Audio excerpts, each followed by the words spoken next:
I'm live. So, Gizmo, this was your suggestion, correct? Yep. Okay.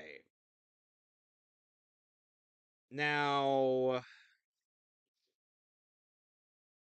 seeing as I have absolutely no history whatsoever with this game or its franchise, aside from what has been showcased to us via the PlayStation All Stars Battle Royale, what is the peak lore behind the Ape of Escapes?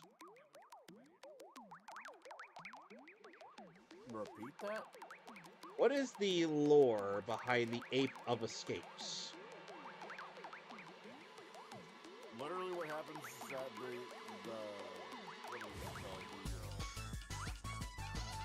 what is it called? They're called peak point helmets, but people call them something else entirely.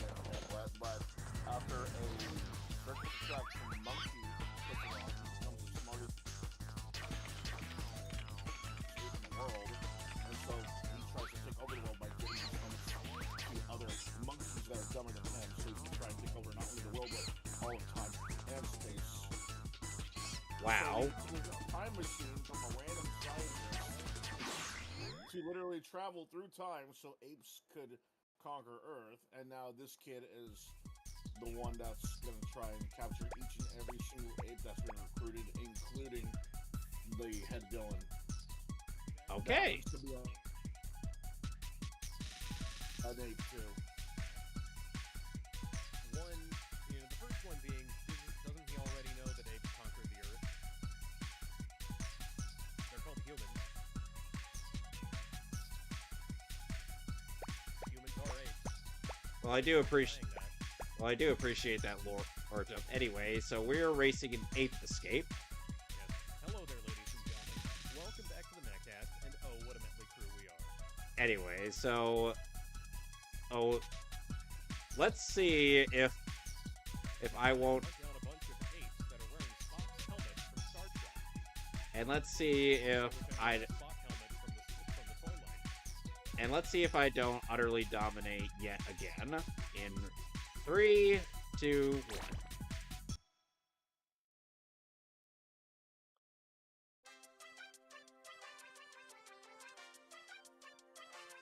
In the not too distant future, next Sunday AD. We're two spiky-haired kids.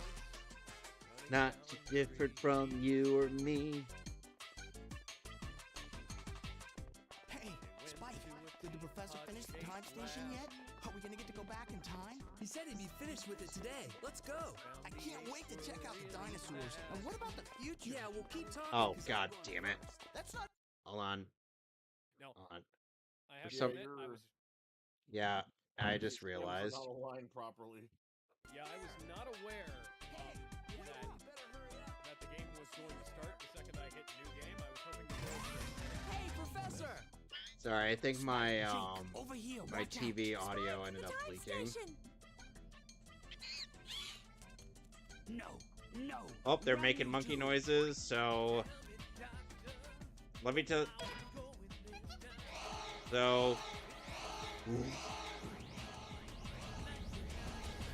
see there, I restrained myself very heavily on the monkey noises and just limited to just that. And I potentially have.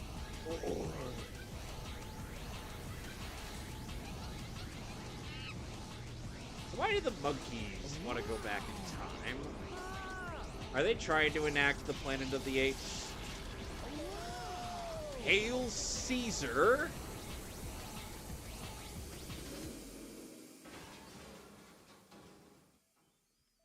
It works. It actually works. We Stat- did it, You and I Natalie. were literally We in the did same it. room until like 5 The time seconds ago. station is complete. You know, the funny thing is that We've got to do something. Success, you. you know the funny thing is like they have a PSP version of this game with different That is voice not at all acting. the same. Okay. That is not Spike, can you hear me? You must listen carefully. Something awful has happened. There's been an accident. The time station has been activated by Spectre, and you're being transported back in time. You'll soon And arrive there's in the different lost land when and there's different dinosaurs voice roamed the acting. Earth. Spectre has sent the apes back in time to try to change the course of history. His plans for world domination have begun. And if we don't stop the apes, history will be changed forever. You're our only chance. Two of my gadget inventions, the Stun Club and the Time Net, were also caught in the transport. I want you to use them to catch That's the apes fair. and send them back here. The Stun Club can be used to defend yourself against attacks. I mean, hell. And when hell, you use it on the I mean, hell, the apes, they'll be PSP stunned. version of And Castlevania you'll have an extra second Symphony of to the catch Night them is with at the Time least Net. pretty much the same, but There with isn't the time for any monkey business, Spike. Our fate is in your hands. We're depending on you. Be careful. it's a port with new voice acting and And all of the things from the things from the Saturn port version, yes. from the Saturn version, and that without the Saturn areas. Yeah. I'm going for it. And without the collisions that the Saturn had. Sound stereo. Yeah. Sound effects. Yeah. Yeah. Symphony of the Night. I mean, granted, the voice acting in Symphony of the Night is actually quite solid, and on the remaster, can't really say the same on the. Obviously, I can't say the same on the original, just as based on the fact that. No, it's okay. No, I'm not wrong. No, he doesn't. He at least has a better sounding mic.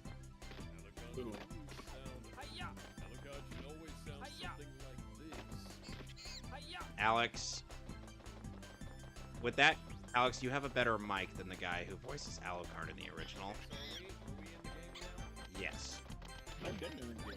Yeah. Oh, I was waiting for the cutscene.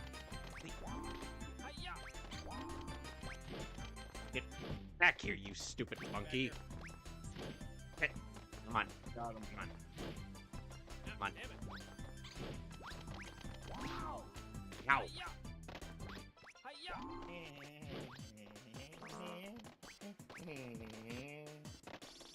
I swear this monkey is trying. This I mean, bites. fuck. I died. Monkey. I swear I would. Making as many references to that as possible. Monkey. So. Oh. Man. Oh, if only I get to experience this area.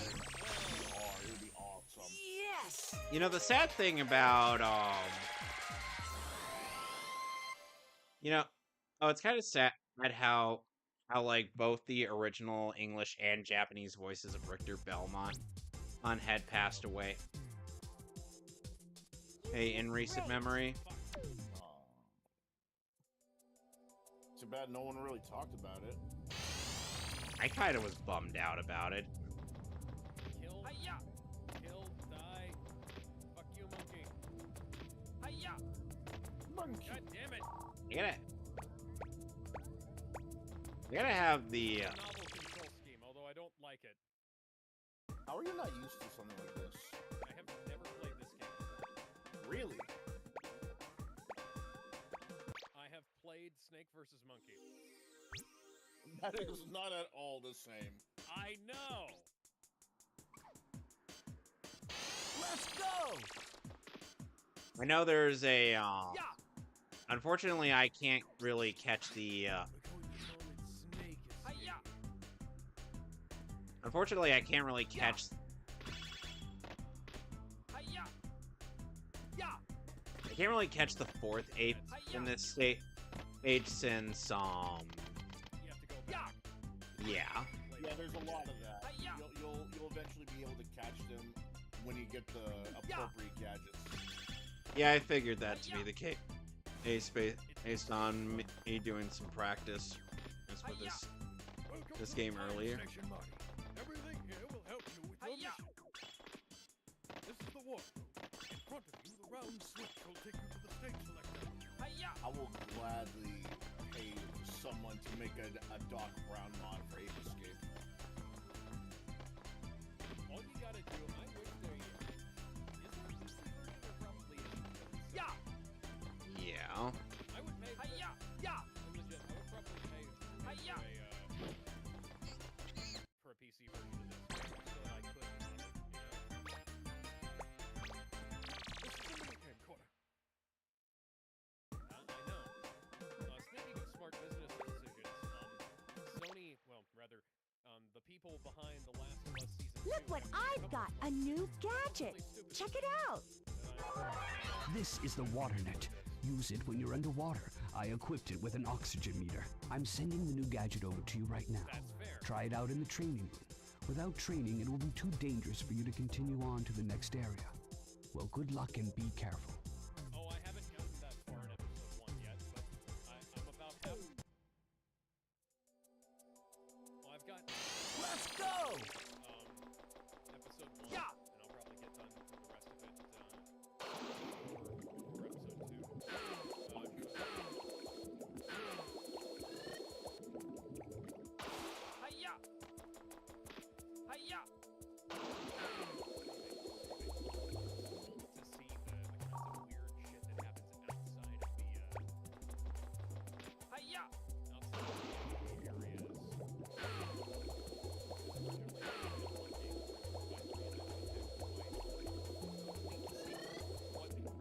Hiya.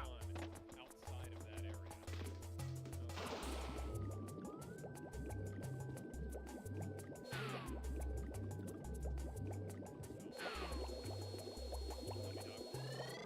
Hiya.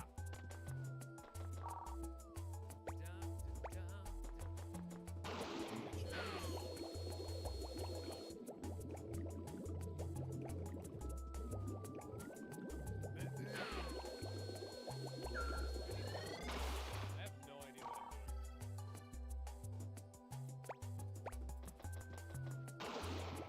Anyways, Last of Us Season 2 starts off almost immediately where The Last of Us Season 1 left off. Apropos of nothing, Ellie asks you, Joel, Hiya. that you told me about the fireflies was real, and he says yes. And, like, there's no telling whether that happened, whether this is supposed to happen after he killed all of them in Season 1, before they even met. Like, I don't know where this is, but then it cuts to Abby and the rest of the fireflies burying the,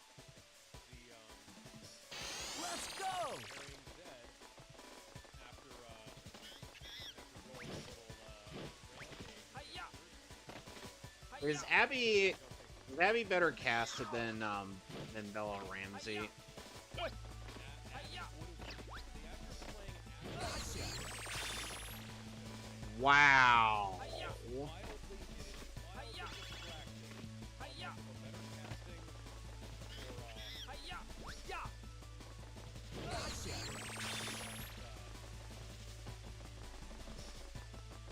Hiya. Look up, Hiya. look up, the one that's supposed to play the main girl in the Last of Us series. Look her up and then compare her to the actress in the show. Hiya. And then look up a villain called, look up a Dick Tracy villain called Littleface. Hiya. To see why, Hiya. yeah. The moment I saw her, I was like, Hiya. Littleface fitting? Yeah. yeah, rather than having Yeah. Oh. kind of dumb thing with the first season, where it has characters Yeah. Oh. explaining things that happen off screen Yeah. rather than actually Yeah. having them stuff on screen. Yeah.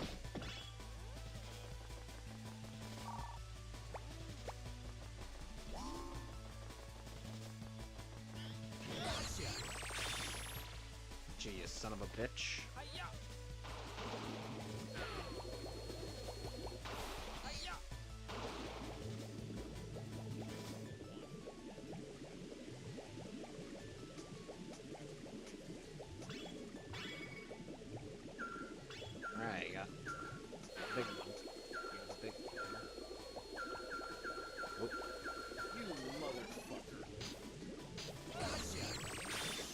Gotcha, you son of a bitch. Yes! Versus zombies looking motherfucker. Fucking.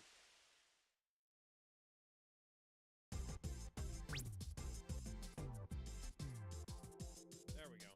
You did. Anyways. So, they, rather than showing us Abby and company finding, cause this is one thing where I will say the game did it better. This is very going to be very small where I'm going to say that the game did it better. The Last of Us 2 game showed Abby and some of the others finding the dead bodies. And finding the wounded. Like, Let's go! the show shows us them actually burying rather than but Hi-ya! they've done this really stupid thing where like you have to both watch the game, watch the show, and play the game in order to get a complete story. That's stupid. Neither of these are what I would call Yeah! Ow! Yeah! Yeah! Ow! neither of these are what I Yeah! particularly Yeah! Yeah! Ow! Yeah! Yeah! Yeah! Ow! Yeah! Yeah! It's like how in the Harry Potter movies, Hi-ya! Yeah! Yeah! Yeah!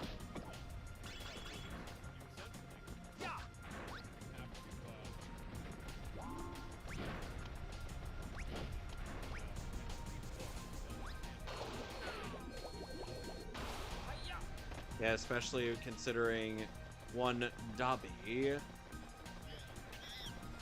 Because as pointed, the thing about Dobby is that he has more of a part to play in the books. Ow! Bitch.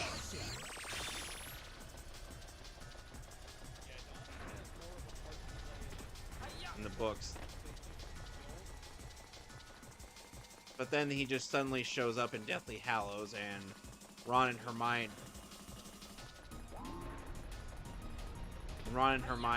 They seem to know him very well, even though they've in Chamber of Secrets since the film. You're well, I mean, you already told them about him.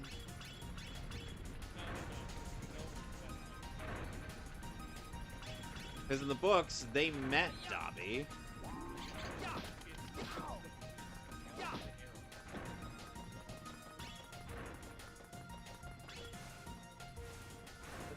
What? Name? Hi-ya! Gotcha! Hi-ya! Monkey! Hi-ya! We should jump on a random monkey. Yeah! Oh, hey.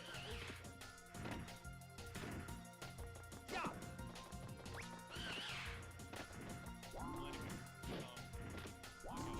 Yeah! Ow! Ow, bitch. I swear, I'm getting in. Gizmo, I have now, kind of gotten into the habits where I'm pretty much saying stuff that you would normally say. Hi-ya! Hi-ya! Yeah! You mean catch? Hi-ya! Yeah!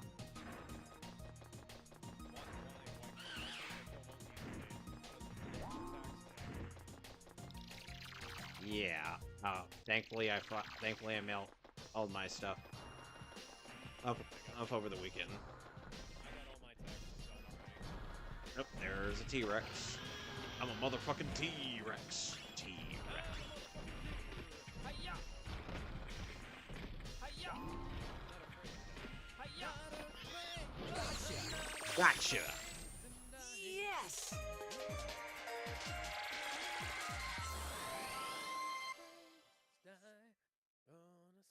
Okay, got a message. Spike says hi. Hello. Hi, Spike.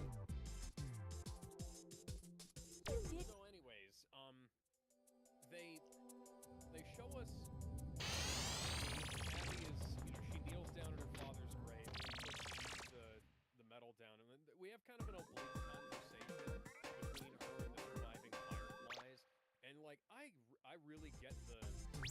Look what I've got, a new gadget.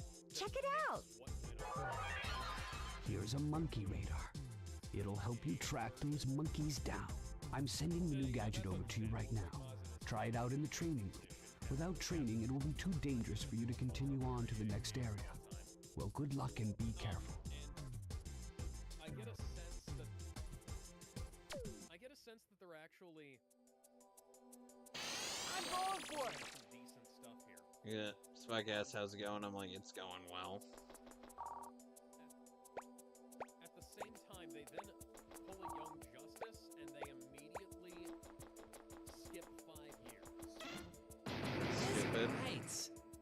In which time, so the show then does something that immediately pisses me off again, but it also made me kind of happy. So it's kind of a mixed bag. So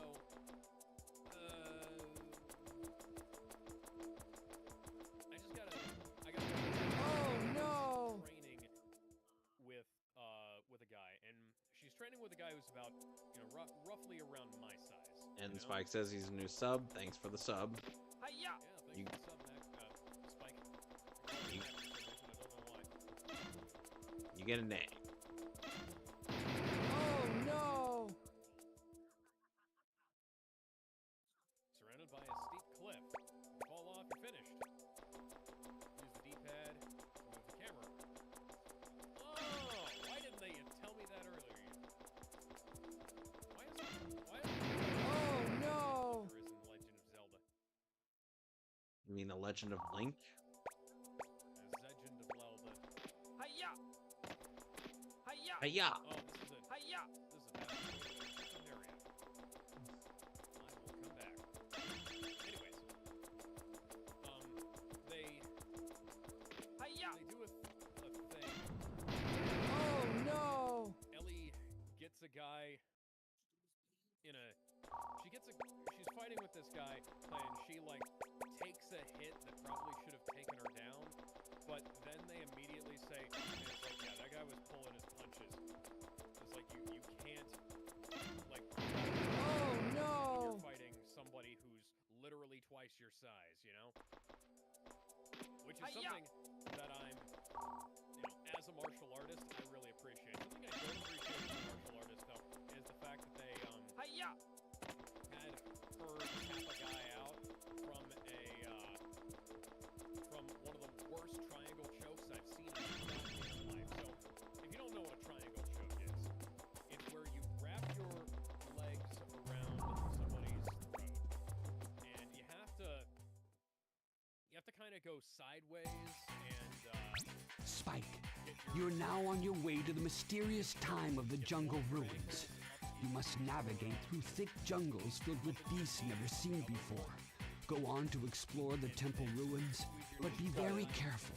The temple is laden with treacherous pathways and Jared! dark dungeons. Hey, Jared, Oh what's up? yes, and you may have already noticed one thing. The Oh, we're apes playing have Ape varying Escape. fields of vision, so in most cases you can sneak up Oh, on them Spike- by crawling around Spike rather wishes than running that after them. they could remake You Ape won't be Escape. I'm like, noticed as quickly as you no. lay low to the ground. You'll discover many great things on your journey. Never but trust try to Sony stay with- focused. never trust You Sony with must anything. locate all of the apes. Every second that passes gives Spectre a chance to succeed. We're counting on you. hit the T-Rex. Have you been working 9 to 5? And I have to say, it is a way to make a living. Jump out of the river. Hello, Professor. Remember me? It's me, Spectre, the future leader of the new age. That's right. Apes will soon rule the world, just as it should have been from the beginning. Spectre, what's going on here? What are you planning to do? Spectre, oh yes. God. You're the monkey that performs at the I amusement thankfully park. did not What? have to deal He's with that a cute little monkey that everyone loves to come and see? But how? Yes, that's right. I stumbled onto this incredible invention of yours, this peak point helmet, and it's given me remarkable knowledge and great powers. And now, I plan to rule the world. And I owe it to you, Professor. Ben knows. That was a fun time, Spectre. wasn't it? You must listen to me carefully. It's true that the Peak Point helmet will augment your intelligence to heightened levels when it's worn. however, it is still incomplete. It's never been tested and may Jared, be there very is a dangerous to mod use. For ape escape you might enjoy. I It advise, just released, no, I and you get to insist that you capture, bring the peak point helmet back to me immediately. Bring You it get to capture back? up to 20 monkeys at once if you wanted to. You know what Are it's you called? kidding? I'm sorry, Professor, but it's too late. It's I've already called made Ram- it's duplicate called helmets for Ram my Range. new army of I apes. somehow saw that There's no coming. stopping us now. The future I is mine. Gizmo, somehow I saw that coming a mile away. Don't try and trick me into giving this helmet back, Professor. I'm smarter than you. I even figured out how to use the time station. I've already sent my armies back in time to rewrite history. No longer will Okay, humans be the dominant okay. species. I will rule this world. Don't bother trying to stop me. Okay, Jared. Oh, Okay, Jared. Just Okay, wait, Jared. you'll see. Hey, We're not gonna okay, stand Jared. around We've and let had you take over. 18 half-naked cowgirls, Runt? 13 That naked doesn't scare dwarves, me. or I've got a 4 surprise for half-naked hobbits and 1 Jake. half-naked wizard. Those last always 2 wanted to go were up against working you. out at the gym Now down here's at my Rand chance. Ranch. I'm gonna have The a other- great time destroying you and showing you who's the real hero. What's happening? No, What's wrong with you? Do you no. realize what you're saying? Do you know who you're talking to? Snap out of it. Pull yourself together. Can you hear me? Frodo's like, Use. I genuinely Somehow was he's not been expecting. brainwashed But and is Mr. being Frodo, you're controlled by built Spectre. like a freight That's train right, as Professor. well, You're as very are the rest receptive. of us. Yeah, Here isn't the yeah, same but anymore. he's old. He works for me now. I'm in control. So and blue no hair one spiky can stop guy me, is especially working not for the you. evil monkey. Well, I've got to go now, but I'm sure we'll be And talking you, again and you know soon. something? Though I encourage the opportunity to battle a being of such grand delusion as you is a sweet fortune. I'm the master of illusion. I get the distinct impression you don't know what I just quoted there. No. Have you never played Devil May Cry 4? Not yet. Let's go! I have it. Oh, you'd love that scene. It's awesome. Like, it is one of the best scenes in the game.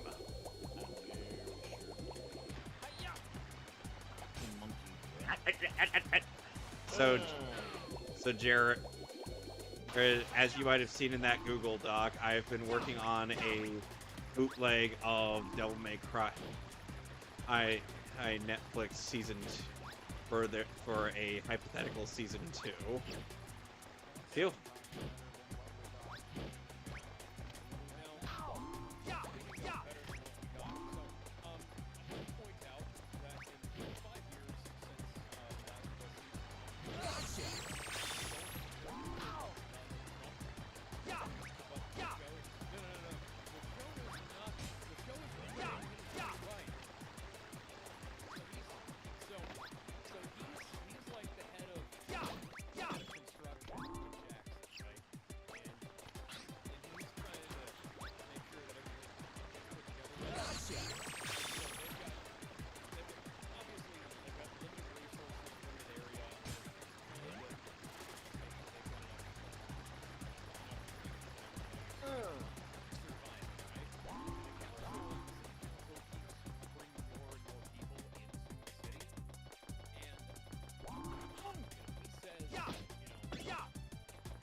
What you want? What you want? I get the Monkey! well, Gizmo, I get the distinct impression you're definitely going to be dominating this. I managed to take down that goddamn UFO.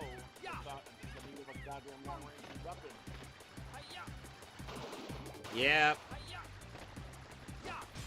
Now, Fuck your two-point helmet. oh, that monkey is asking for it. Oh, you've got a gun, huh? Well, I've got a net, bitch. So, anyway, Jarrett, I will tell you exactly what I have written down in my mess of a Google Doc. Just give me a sec. I think I'm gonna pull it up.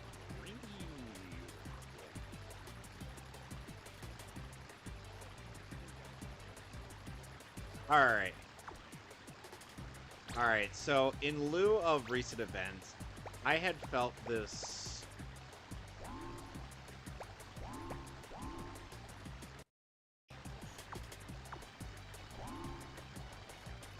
I had felt this strong need to make a bootleg for Adi Shankar.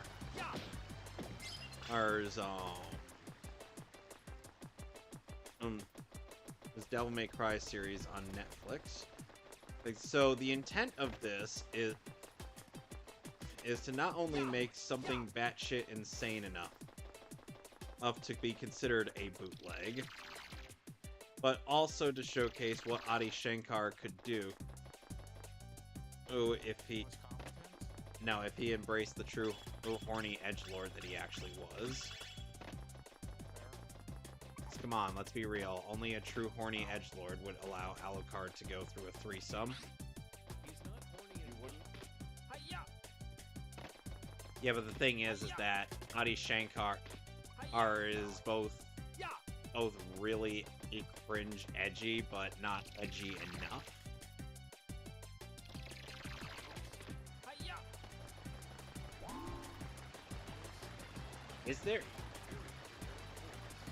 Is there really supposed to be a sound coming out of the radar thing? Because it's not there's no sound coming out of it.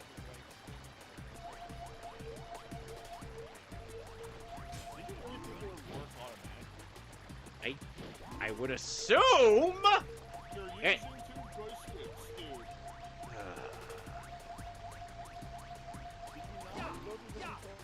I did, but I'm like, what?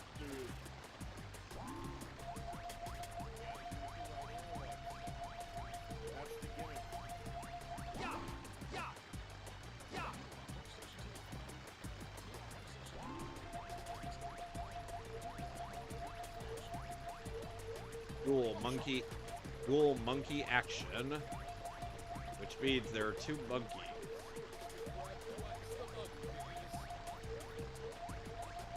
Anyway. The show has some great dialogue.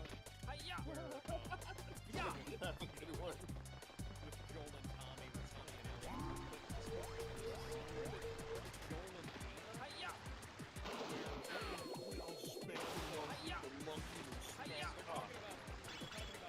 Not even supposed to be here today.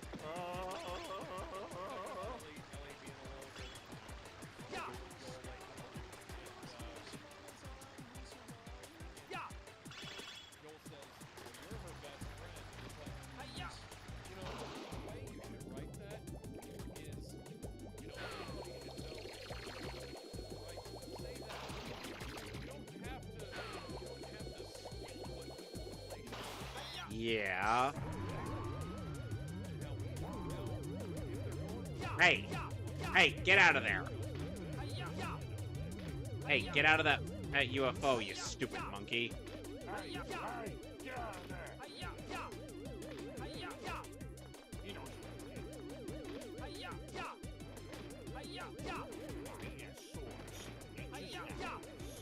Does anybody remember who our main character had to fight against in PlayStation All-Stars for his rival battle? The rapper, yeah. Oh yeah.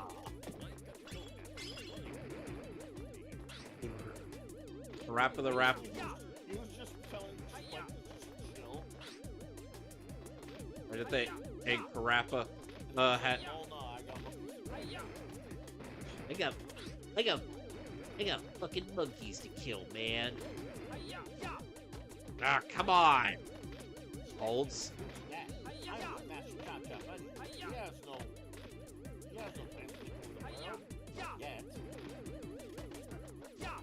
I was.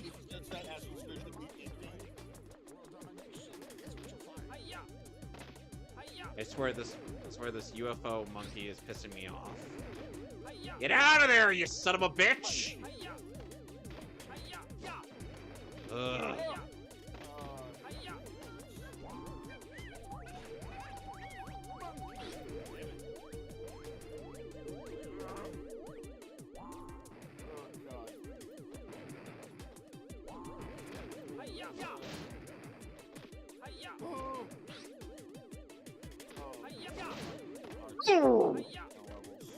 Fine. Fine. Fine, let me get you. Let me get you for a third time. Come on, motherfucker. Let's do this. Oh god. But yeah, if Adi Shankar were the true horny edgelord that he was, let's just say the scene that inspired me to commit to writing the bootleg is, well, it would not happen. It would happen, unironically. So, you know how there was that one Spider-Man in comic where Felicia and MJ, they both dressed up in the Black Cat getup? Okay, imagine that, but it's Dante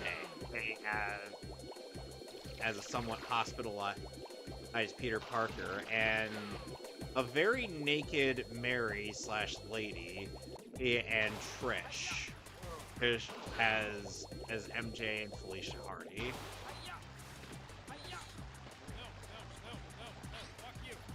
Okay, so yeah, Mary goes through a bit of character development that would lead her to essentially be telling Vice President Batman to fuck off.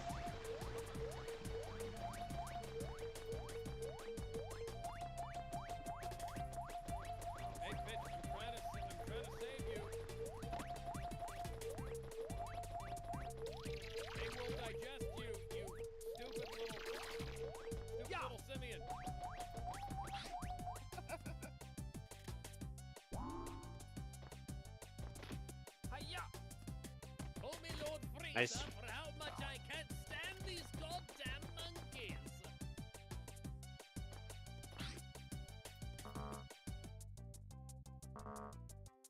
I sometimes have to keep reminding myself, for some reason this game has a crouch button.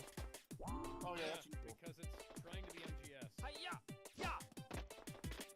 I swear this double jump is just so painfully stiff. Gotcha. And I can't find the other two fucking monkeys. My mom.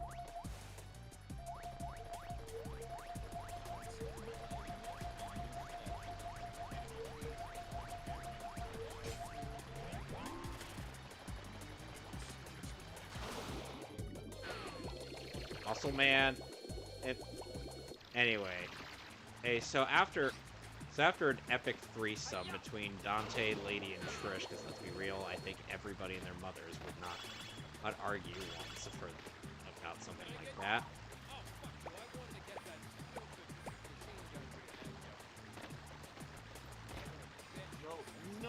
no. I'm not starting over.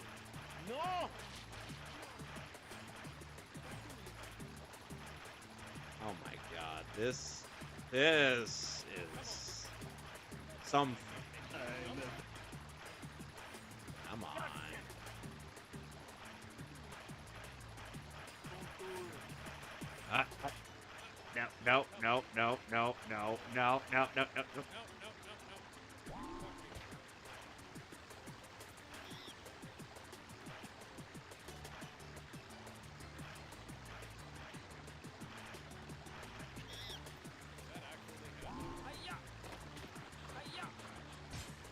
No. What?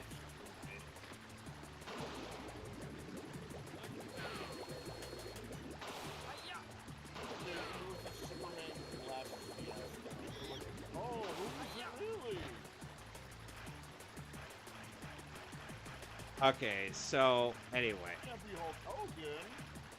So yeah, Vice President Baines would be fully voiced.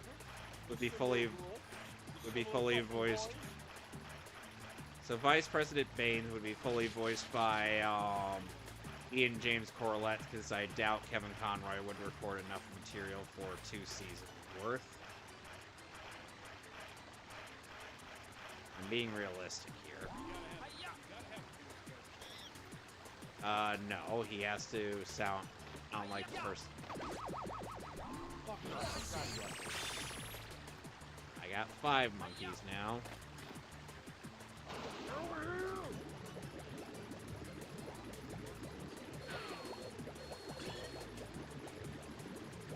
Alright, so... Okay, seriously, why would...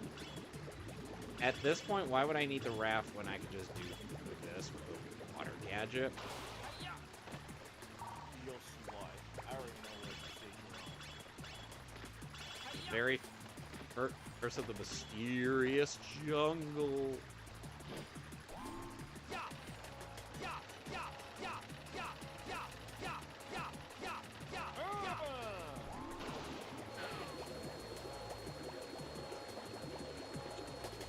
God damn it. I refuse to do this with the raft. It. Well, I'm headstrong and I'll take you on.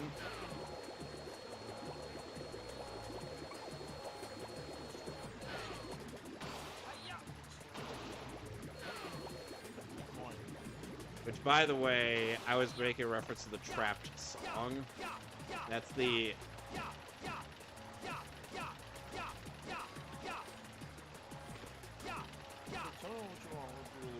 I want a stable income with a house on my own with my taxes paid off. Ah, suck it! Gotcha, bitch. Yes! Here's your monkey! Oh, wow, okay, I was easy. Got you. And Spike asked, what's my favorite game? I streamed my favorite game a while ago. It was called Twilight Princess. Great. Great game. Which, by the way, Chugga Conroy is currently playing through that.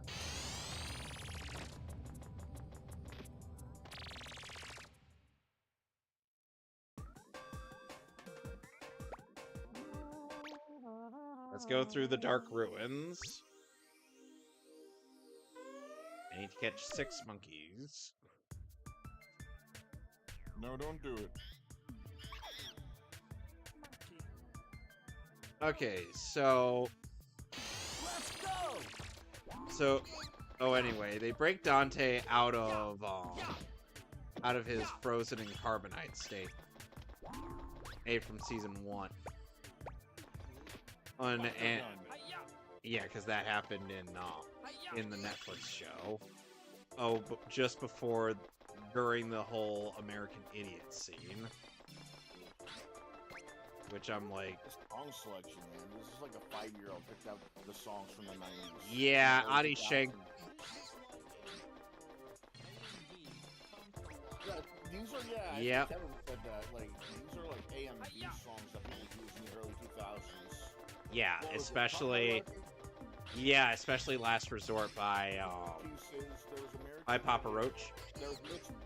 There was Yeah, Bull... I'm surprised that Mitch There was... from AFI isn't in this.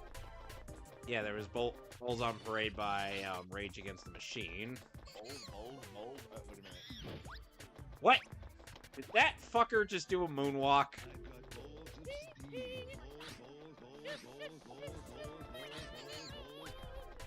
You know, I wouldn't be surprised if they actually added in an AFI song like Miss Murder or something from the Devil May Cry series. Oh, and Oh.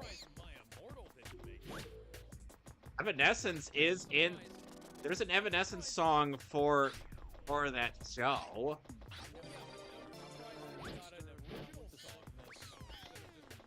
Oh. Okay. Okay, so... I'll tell you this right now, Jarrett. Alright, since I'm still working on this bootleg. The scene where Trish and Lady end up doing a threesome with Dante, it's to the tune of Tenacious D's Tribute.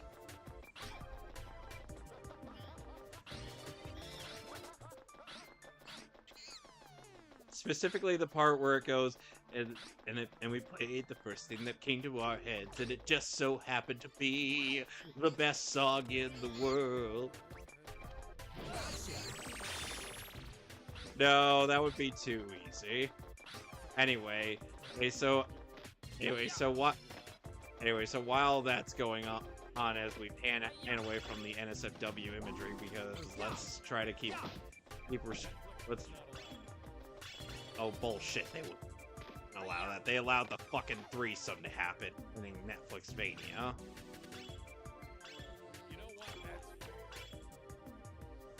I will always point to that scene when people try to tell me that they would never do a threesome. On Netflix. Sure, buddy.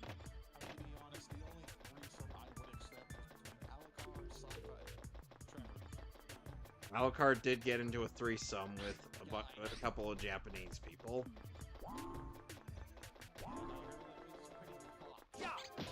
Yeah, they tried to kill him. Yep. I guess no future kids.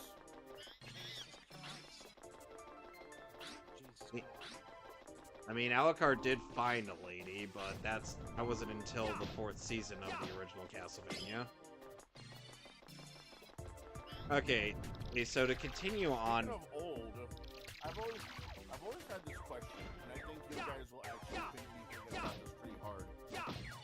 You know how in anime there's usually the one character, you know, the lolly, or it's like they're actually are who they are, you know, a 5-year-old girl, right? Yeah. Like, you know, like Anya from Spy X Family. But then there's the ones like from A Vampire's Bund. What about? Bund, I know what I said. Where the girl is a vampire. She looks like she's in middle school, and she's over thousands and thousands of years old. Oh yeah, like Rachel Alucard. Like Rachel Alucard from Blaze Blue. So here's my question: what's creepier, a grown woman going out with a 1,000-year-old boy, or a grown man going out with a 1,000-year-old girl? That's hard to say. Can I just say yes? Yeah. Yeah, because both are just... Yeah, because that's fair. Because both are just weird. Okay, so...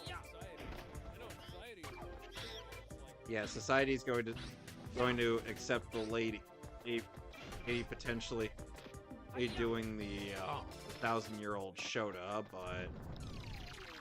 I say society will say the man with the 1,000-year-old girl. I say... Why not both? Both are just as creepy. It's the woman with the 1,000-year-old boy. Ooh. They may be, but I think it's the girl with the 1,000-year-old boy that's a lot creepier. They're the ones that are mostly making the monster fucker romance books, after all. Like, let me put it this way. There is now a section in Barnes & Nobles that's called the Hear Me Out section. Oh god, I'd have to go to the Barnes and... Someone actually found a section, and it was on the corner of, like, you know those, like, the corner of the bookshelf, right, where they just have, like, specials? They took up an entire corner, and they called it the Hear Me Out section. And each and every single book there was different. From a woman with a robot, a woman with a lizard man, a woman with an owl man, a woman with a moth man, a woman with a fucking werewolf. I'd have... Gizmo, now you... Like wolf that's part human, a werewolf that is human that's part wolf. Gizmo, now you're gonna make... I don't mean to interrupt... Gizmo, I don't mean to interrupt you with this, but since there's a Barnes and Noble nearby where I work, I may be tempted to go there after work. Yeah, and I'll send you pictures to see if I find it, because oh god, this section. That's why I say it's much creepier when the woman does it, because at least with the guy, guy, it's like, no, I don't want to get in trouble. Oh, but you know, it's kind of hot. But no, I shouldn't think these kind of things. Now, when a woman does it, oh my God, it's so taboo. It's just so hot. The romance, you know, the story can tell like this. I'm going to jail. Exactly. Yeah. That's just it. That should just be the thing. I'm going to jail. Shit. Oh. No. Ow! Bitch! I'm just picturing, now that we're having this conversation though, I'm picturing the 1,000-year-old vampire chick with the MILF voice, you know? And There's already a lot of those, dude. yeah, and she's like,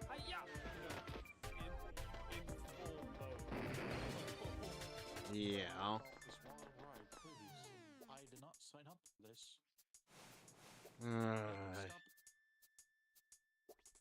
I am not a fan of. The weirdest fucking thing is there's actually, I've seen a video of, there's this woman, she's like, right? She's like 4'5", I think. Gotcha, bitch! Constantly saying like, you know, how old are you? And she's like, you know, she still has to, you know, show ID. Yeah. Or something like that. And she's got Oh, like, that sounds familiar. she's Yeah. got like 3 kids. All of her kids are taller than she is. I was like, is this your sister? No, that's my mom. And they're That has actually to be like one of the most awkward things you have to do is tell people that's your mom, not your sister. You know, some people would probably assume, based on my height, right, that I'm the oldest of my siblings. Yeah, my older sister is shorter than I am. To the point where I think somebody in my family, I'm not sure or who, but somebody in my family might have compared her appearance to that of Hayden Panettiere. Oh, thank fucking God. There's an actual...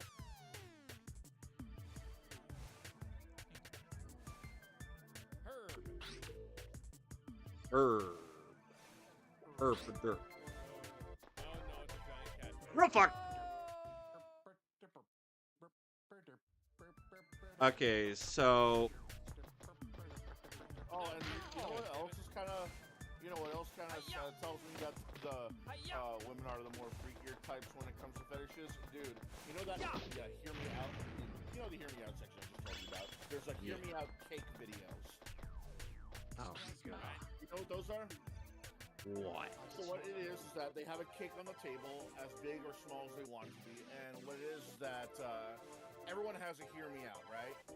You know me, I sometimes go for the freakier girls like Melina. That's why I always say hear Gizmo. Oh, me out whenever it comes to her. Now, when it comes to these people, sometimes they'll get something that's reasonable like Melina, but then you'll have women, and sometimes men will participate too. They'll have freakier like additions. Like at first, sometimes it's like sometimes they'll start out tame at first, like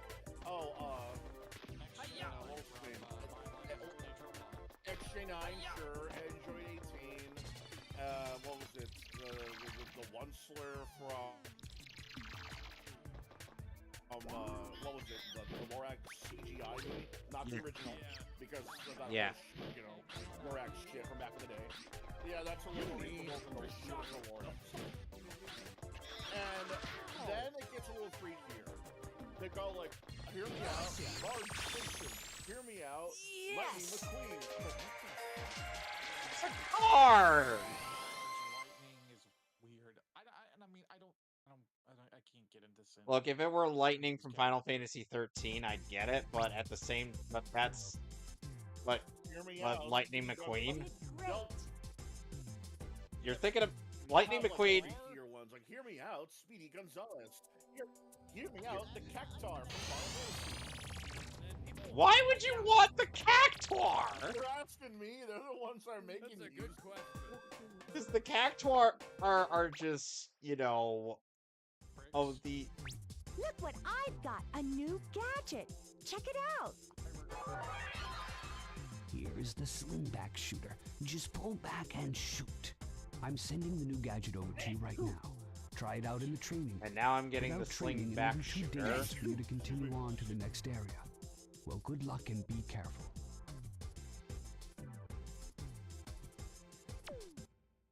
You know what? One day I might actually make a hear me out of hear me out women. Just for the lulz, see what we can see how much we can actually. Well, maybe not as a tier list, but I think we could definitely make that work as just a video. I could do that as like the way Markiplier did the Smasher Pass for. Yeah. We should do a reaction. We should do another reaction to that just to see.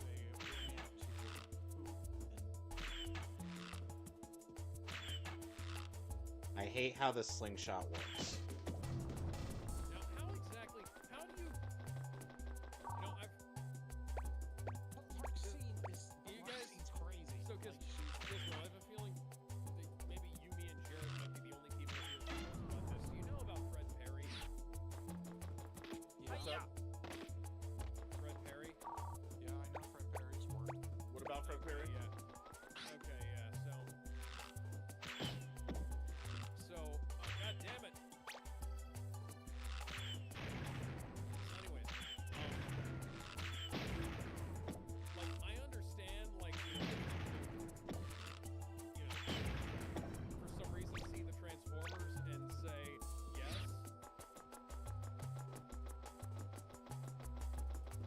Yes. Fuck. They're cool. Yes, they're Lightning. marketable. In like a Rule 34 sense, you know? Yeah, about it. Oh. I always wanted to imagine Optimus on a giant rod. Okay. Let's go! Okay, Massive drive shaft. okay, guys. So, But yeah, no. okay, guys. Like, Let me tell you. Let me tell you something. What the fuck are you doing with the cars Okay, guys. So, let's never forget the fact that one of the protagonists from Transformers Prime, right, was very. Yeah, his mom wanted an Optimus. I'm like, look, Optimus he is a great father figure and all that, but let's not and say we did. I could see Optimus actually being a good father figure, just, you know, not actually being a fucking blood-related father in any way. You know what? Yeah, Well, you know, he would be a good mentor. yeah, but like, fucking human milk, thousands of years, probably millions. The answer's probably no.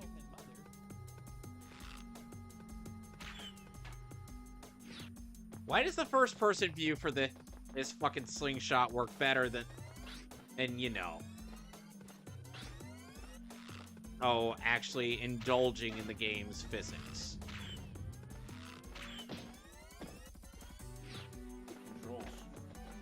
Controls are weird. Dude, I'm using an Xbox One controller. I can use this and it's no problem.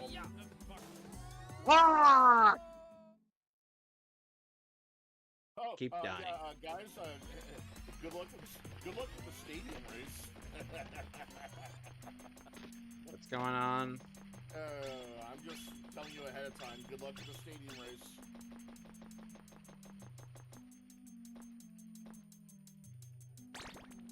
Oh, hold on.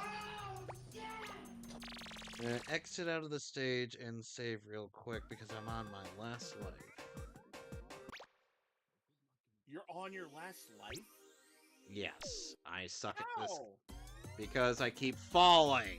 Because the stiff as hell jump. Let's go! I have not fallen once. I've fallen, and I can't get up. That was my impression of American advertising. This monkey is having a steam bath.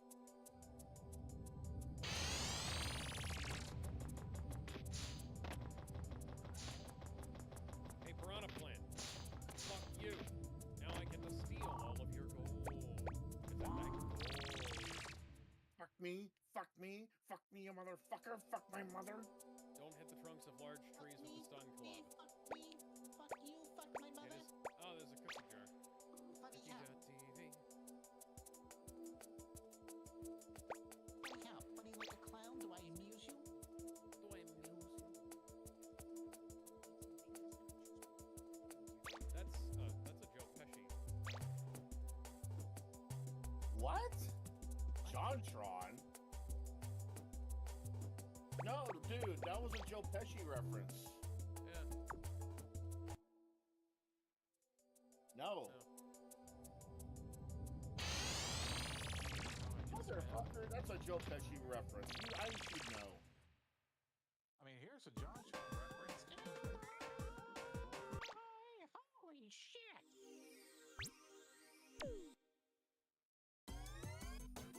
I can't believe you do this to me! God damn it! How could you do this to me?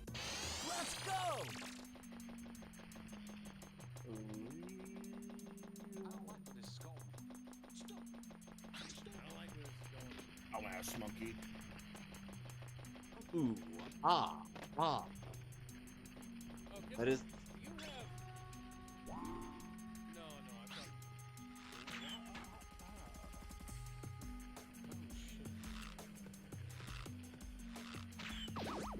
Gizmo, I have a question for you. Do you think...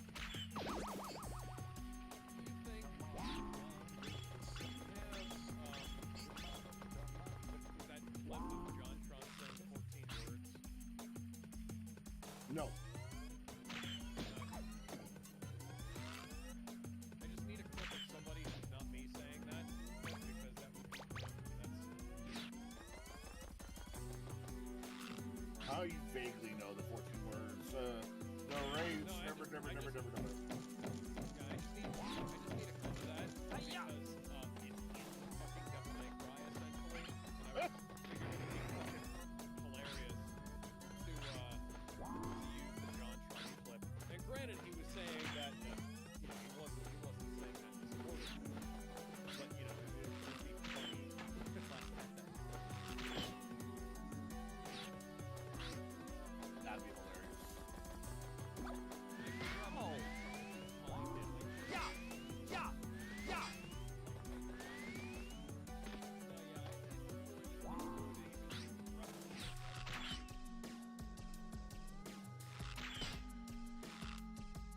Oh, hello, I'm a monkey and I'm just smoking St. John's salt. And no, you're not. Yeah, our main Yeah. goal here wants to secure a future Ow. for monkeys and whatnot.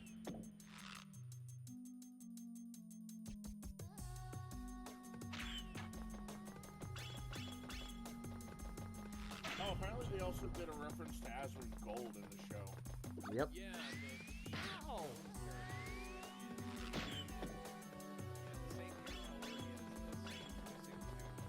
I don't know how the fuck does somebody who's as rich as Ashley excuse me, fucked up teeth? I wouldn't really have picked Azrin Gold as like the Yeah! Yeah! conspiracy theorist. There's like others you could have done it with. There's like you could have picked you could have picked Razor Fist. You could have picked Alex Jones. You could have actually picked Alex Jones. He could have picked fucking Movie Bob. You could have picked Movie Bob. You could have picked Sargon of Akkad, Chris Ray Gunn. There's a lot of guys that have done politics before. You are a skeptic, even though Arbor Skeptic makes videos, breaking down. Yeah! Yeah! You could have done some Yeah. clean Anyone up one head. fucking Asmongold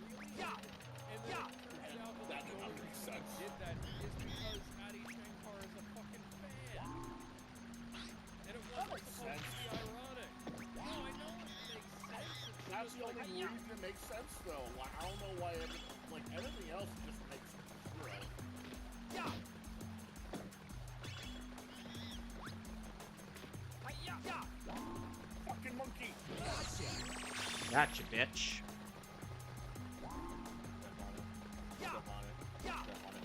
Step on the gas.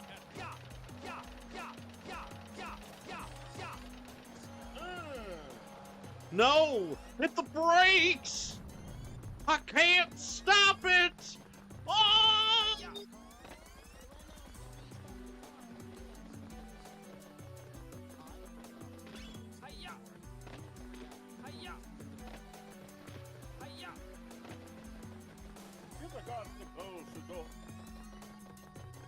Kick, punch, turn, and chop the... Kick, punch, turn, and chop the door, or I will fall on the floor. Crack, crack the egg. Crack, crack the eggs into the kick.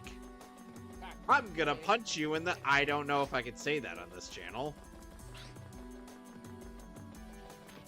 That was a partial reference to the Runaway Guys when Proton John used Parappa the Rappa logic for a minigame in Mario Party.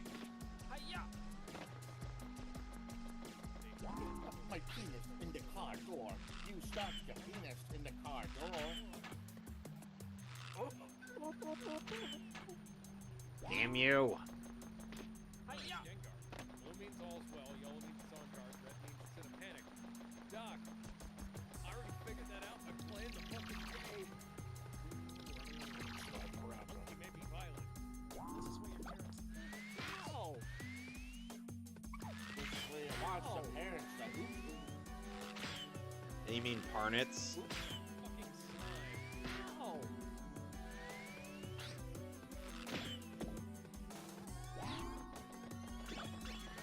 slime. Parnitz. Oh, for God's sake. Have you guys seen the, that one spoof of Batman accidentally making a typo when talking about his trauma to the Ninja Turtles? This is where I watch my Parnitz die. Parnitz. Oh, for God's sake.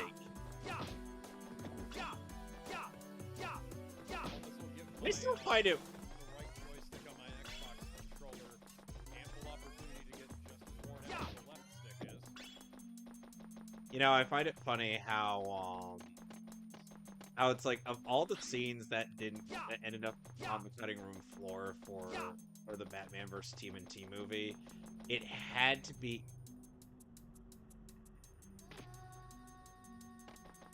It had to be the Parnets. Yes.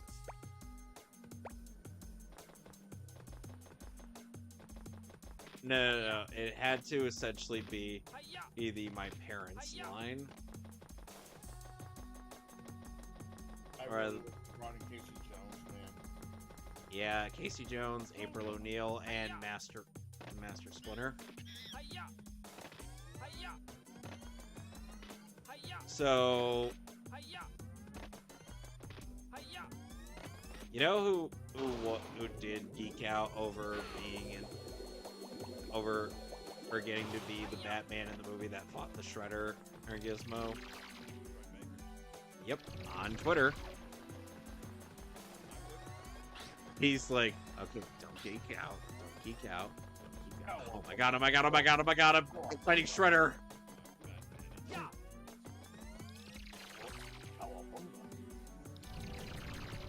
Yeah, that was a good bit. And like, Shredder was not expecting Batman to say Cowabunga.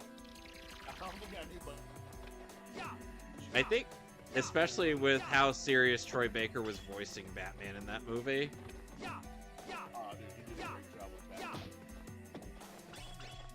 And he was also, and he also voiced Joker in that same movie. Yeah, I was gonna say, the fact that he voiced Joker 2, and he did both of them so fucking well.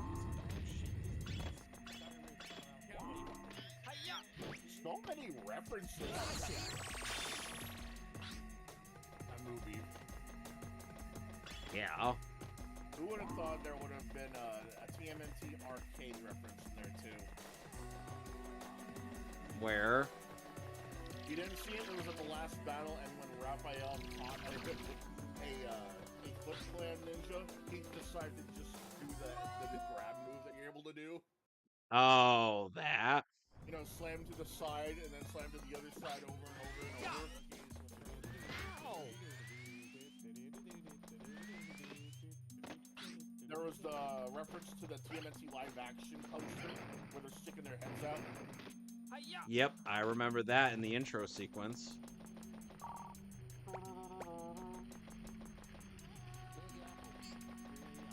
You know, there was a running gag in the Brain Scratch playthrough of Paper Mario, where when they were talking about the Koopa Brothers, or whenever the Koopa Brothers show up, you hear the 80s Teenage Mutant Ninja Turtles theme, and whenever they exit, you hear, "Oh, heroes in a half shell, turtle power." Oh, and speaking of, they're doing a crossover with Naruto. Yep. And weirdly enough, the race swap April O'Neil in that actually looks all right. It looks fine. It actually feels really good. Yeah, that's what I mean. It's like, okay, you at least made her look good.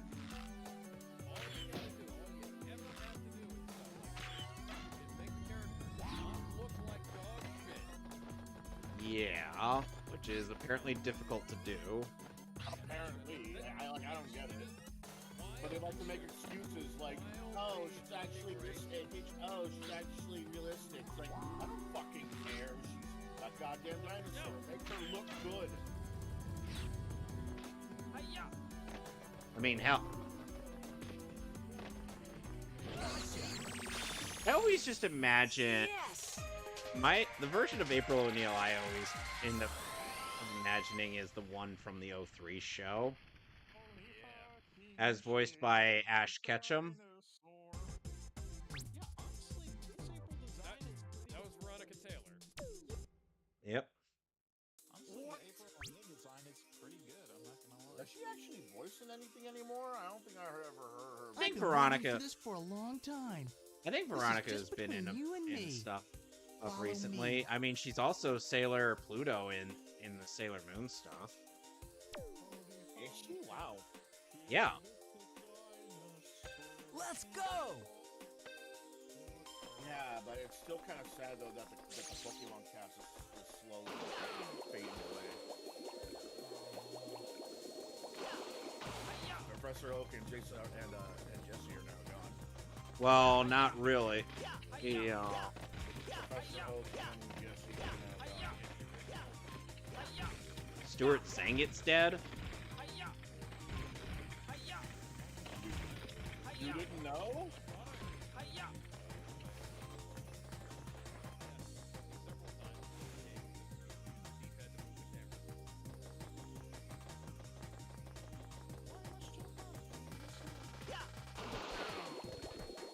That game's going lonesome.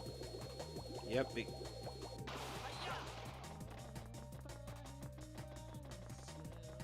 I mean, I know Carter Cathcart's been going through some stuff to the point where he might not be voice acting anymore. Yes! Somehow I managed to beat my equally spiky-haired rival.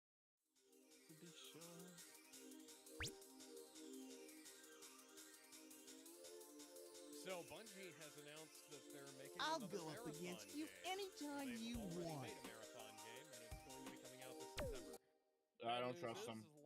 yeah, bad news is modern day Bungie also. Oh, Marathon, dude, these were free. Fuck off. Keep in mind, these were exclusively Apple iMac I'll be right back. games for a while. That's the kiss of death, live service. I don't know. You know what? No. Yeah, Marathon is also where my current avatar decoration is from. I watched the trailer for the new Marathon, and well,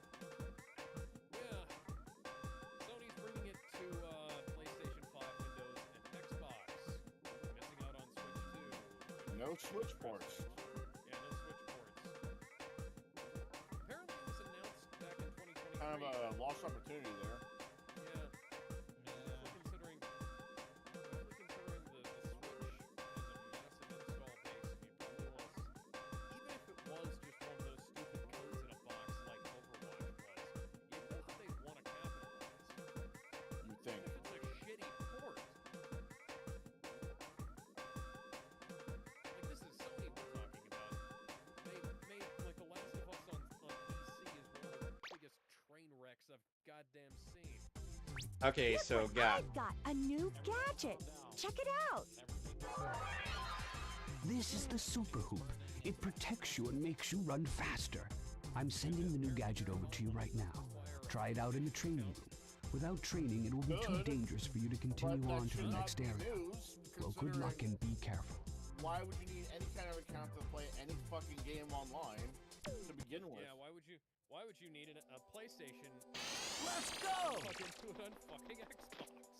Why would you need a PlayStation account to log into a goddamn PC game?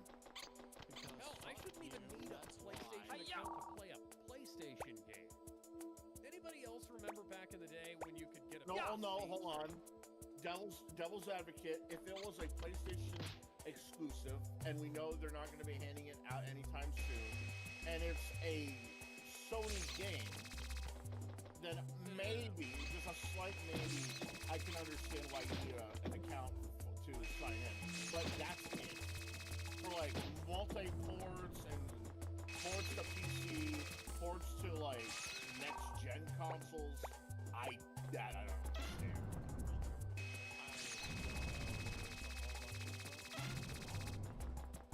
And now, Ocarina of Time. Yeah, no, I remember back when you didn't even have to have a PlayStation signed in to play on PS3. I remember having on my PS4. In this next period, you'll find that most of the planet is covered with water. The water net will be very useful in catching the apes. There are lots of dangerous creatures so below after- the surface. Be careful.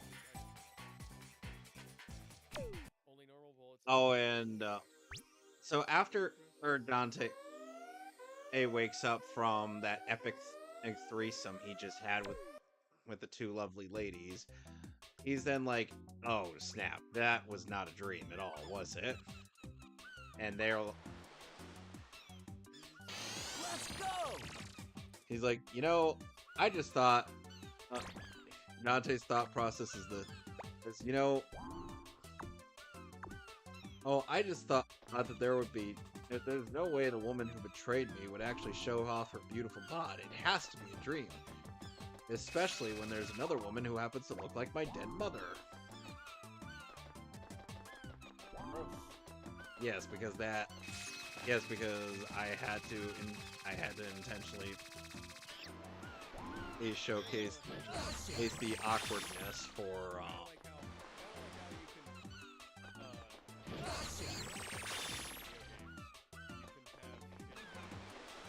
with Ray. Yep, see what I mean? Monkeys seem oddly relaxed here. Let's ruin that vacation. Shoot.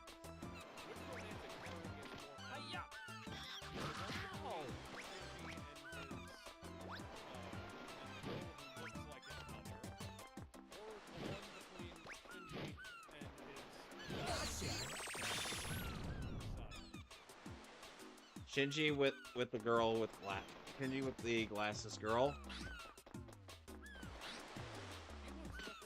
Complex. I don't care.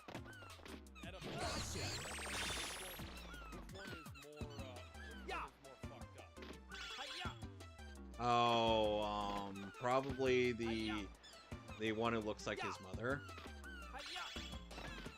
Yeah, same. I know I've said like... Because Misato is essentially a case of Stacy's mom has got it going on. Well, you gotta remember back in the day, 13 was still the legal age. Yeah, I know. Oh, yeah, I know, but I'm saying that in this But at the instant... same time, though, no one really took advantage of that. Yeah, but Yeah, I was just saying that Misato, at the very least, has that whole Stacy's mom has got it going on deal.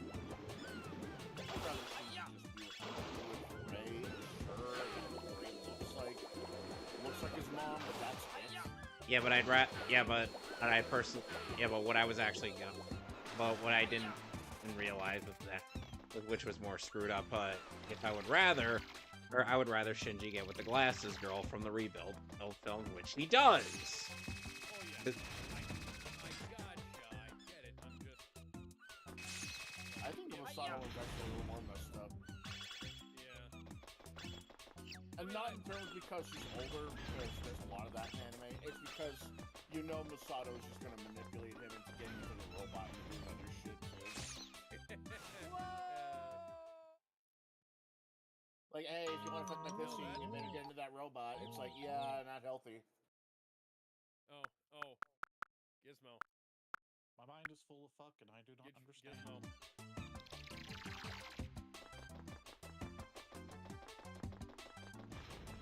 Repeat that?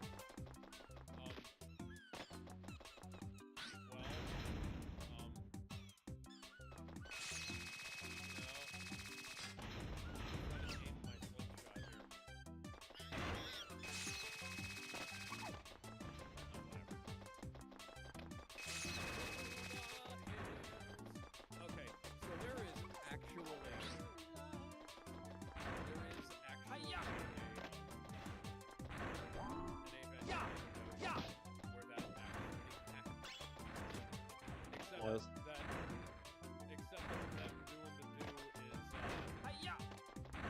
makes him like less effective in the Ava, so he has to do like training.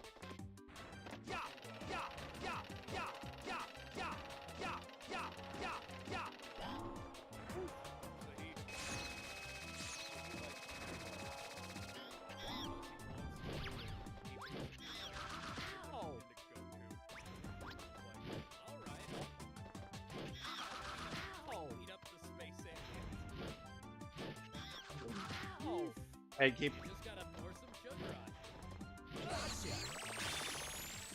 Yes! Booyakasha! There was actually a fanfic I found, and I still remember it. It's still up. Okay, so then Lady replies, Where well, what happened was that Shinji was about to.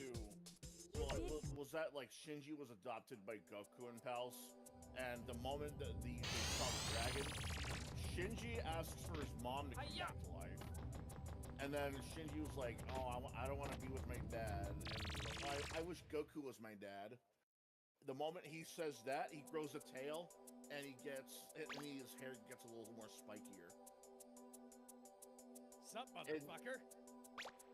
Hey, these angels. Then there's supposed to really be a time skip where he's like, where he's working out. Then he gets a, then he gets a time skip where he's working out, and then he just walks away to go to Tokyo 3. And guess what? That's never when finished. That's when Sakiel attacks, isn't it? Never finished, never updated. The guy never logged back in. There was so much potential for a pick like that to be good. Everything else was either immeasurable, and my day is ruined. Okay, so anyway, dude, you wouldn't believe. Like every other Evangelion Dragon Ball Z crossover was either Saiyans come to this universe or Shinji goes to their universe and blah blah blah. It's never like it wasn't anything as creative as Shinji lets his tongue slip and is now accidentally Goku's dad instead. And he brings his mom back to life too. Dude, I would have that if it weren't for the fact that nobody has claimed it to try and like continue it or anything. It's a shame.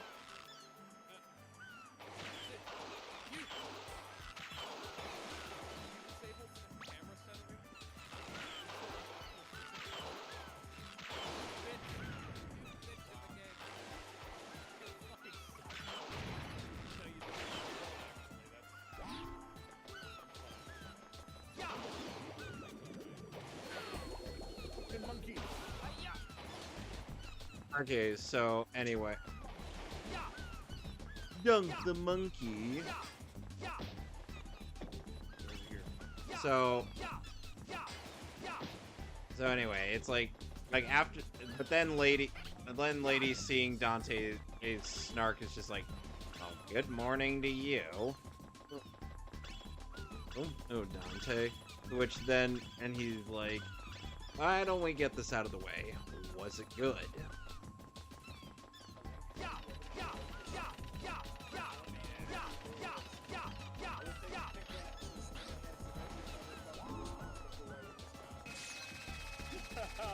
You're really gonna take a pickaxe to me, Jarrett? Helsing, I miss you so much. I miss you, Helsing. I wish you.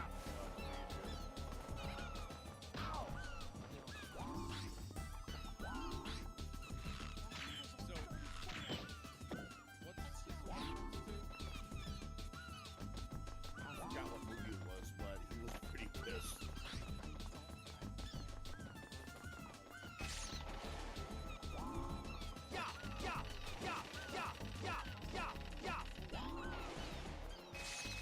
I think it was inappropriate comedy.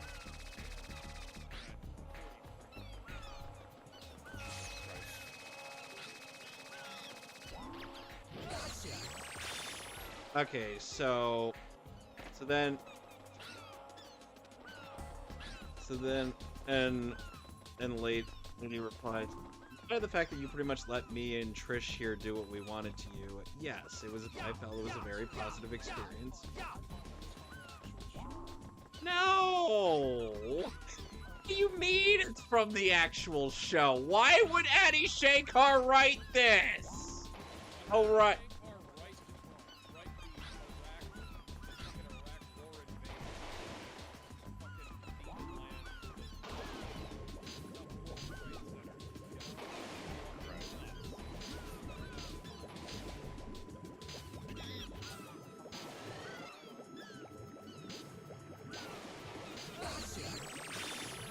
Okay. And then... You know it's not fucked up. You know it's not fucked up, though. What?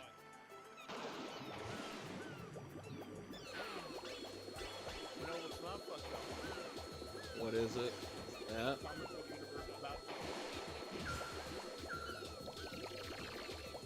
Yeah, I was about to... What also isn't fucked up is the comic book universe battles database, where you look at every vegetable, fruit, mineral, and non-binary object on the list that's been added recently. And because of the comic book universe draft, there's been a lot of characters that's been added, and I've also been responsible for adding a few of those too. And we're going to start at the bottom and start with Birdie the Duck from Marvel's What If. Black Orchid from DC Comics. Maestro from Doctor Who. Phantasma from Marvel Comics New Champions.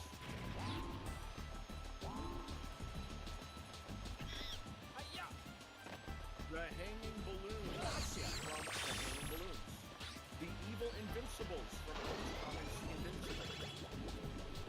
Moon Squire from Marvel's New Champions. Nori Brandythorpe from The Lord of the Rings of Power.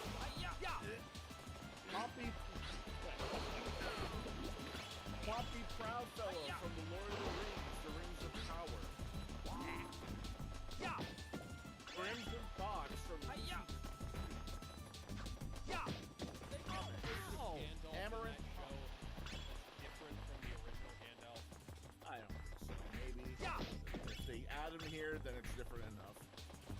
Amaranth Paulette from Marvel's New Champions. Lieutenant Gavin Sykes from Star Wars Episode 1, Battle for Naboo. Mark Henry from WWE. Itchy and Scratchy from The Simpsons. Mark Henry. Yes! Itchy and Scratchy from The Simpsons.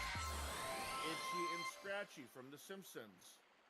Yep. Robin Hood from from The Simpsons. Robin Hood from The Simpsons. Robin Hood from Disney. Poochie from The Simpsons. You The did only great. Robin Hood that should ever exist.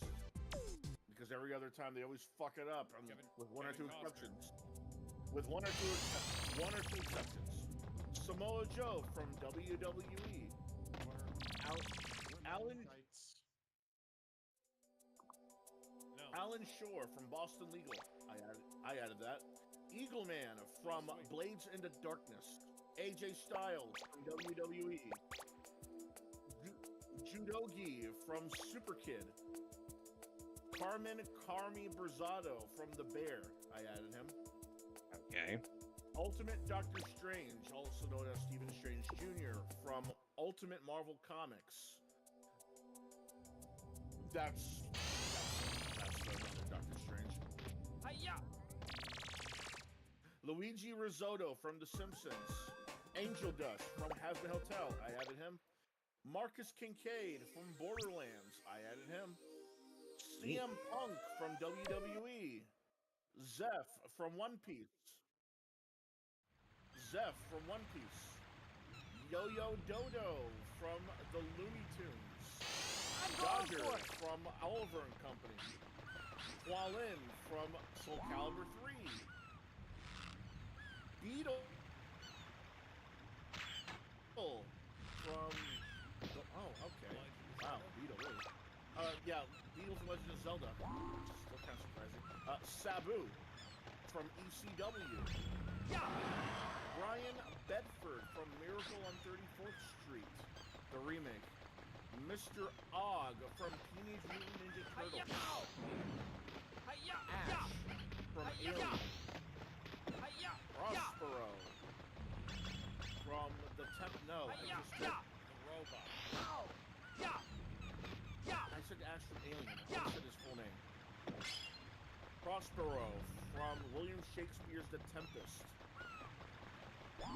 Mickey Mouse.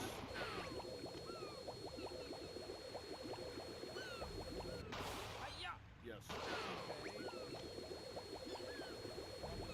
Sure, maybe, I don't know. Is there a non-steel book? Is there a non-steel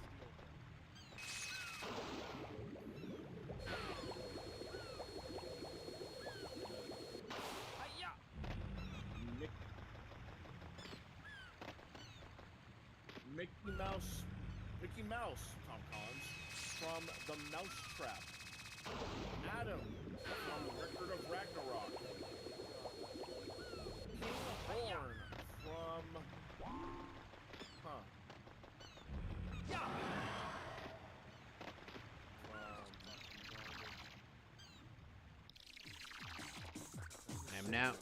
I'm now inside. Oh, okay. It's just a fantasy. I don't know where from though. It doesn't say. It's kind of hard. Gold Tiger from Marvel's New Champions. Pearl from X. No, not Twitter. Smartass. Farage Young from the cartoon cop. No, not related to the same cop.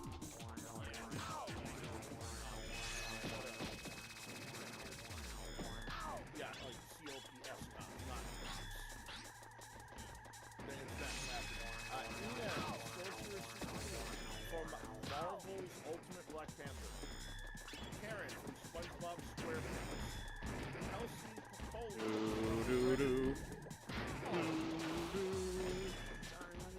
On the Donkey Kong barrels. Kelsey Popoli from Trigger the Creek. Amelia Jones from Power Rangers Dino Fury. Tina Mainfree Cassidy from Cops. The cartoon. Willow Good from Willow. And lastly, Nightshade, Logan Lewis from Marvel. Hey. And in terms of fights, battles in progress.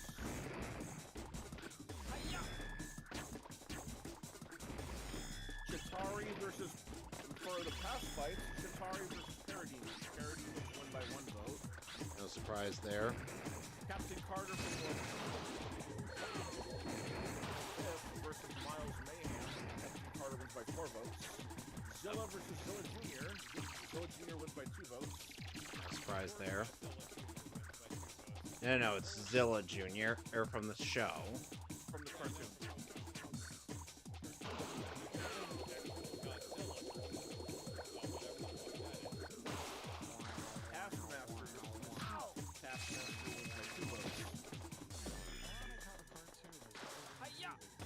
Very ironic. Sydney Prescott. Sydney Prescott versus Aaron Harson. Aaron Harson wins by 3 votes. Lothar versus Roadblock. Roadblock wins by 3 Look at me, I'm simulating Ocarina of Time. Shank versus Bert Wheeler. Shank wins by 2 votes. Raddick versus Tech 9. Raddick wins by 1 vote. Sabine Wren versus Chrysalis Ann. Sabine Wren wins by 4 votes. And Jill Johnson versus B from the Babysitter. Jill Johnson wins by 2 votes. And in terms of rated battles, Lord Zed versus Mighty Morphin Power Rangers. Princess Leia Organa versus the Swimmer Aliens. Jack Draven versus Simon River. Laurie Strode versus Sarah Connor. And Maureen F. versus Crystal Matrix. No tournament battles, no draft battles yet. And 1 Rumble battle. Storm and the Crystal Power Rangers and Storm Blaster versus Witherstorm and Stormhawk and Storm Shadow.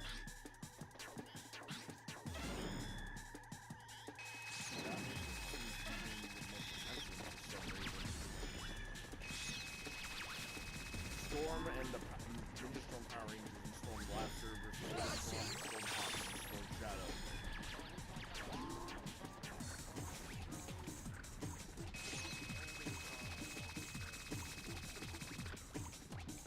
That depends on the writer.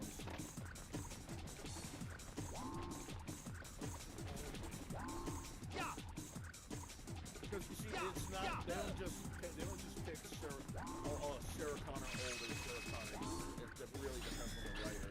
Because usually, stuff like them being older or younger doesn't really make a difference.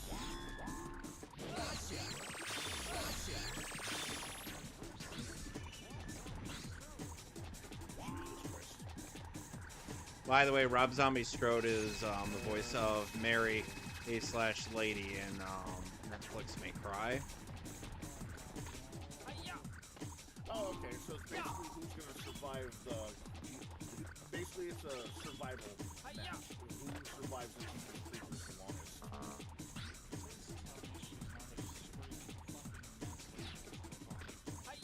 No. She was always a screaming mess, but the difference is that she can actually play that. Unfortunately, she has been afflicted by modern writing.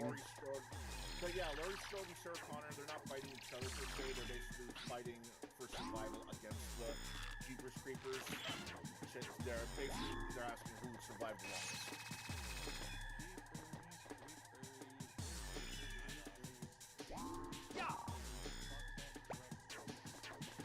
Oh yeah, fuck him in the ass. Christ, the fact that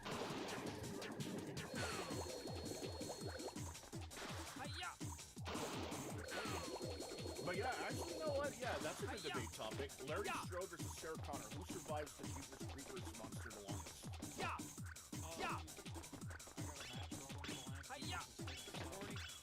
Sigourney Weaver, because she's of age.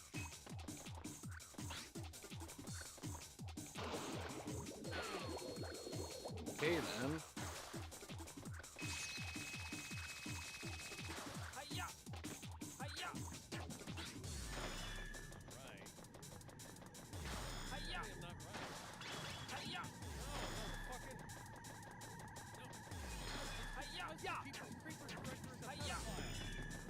I get that.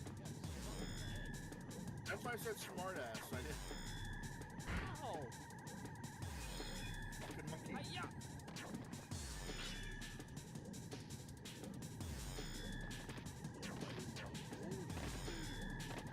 Gizmo's on the ice level. You just checked, didn't you? I was looking. I just checked the OBS stream. We're falling horribly behind.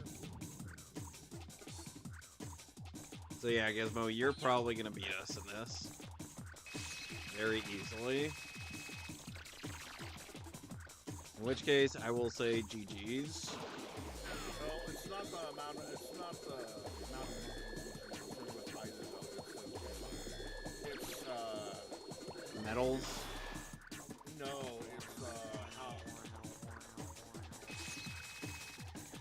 how soon can you catch the very last monkey? Yeah.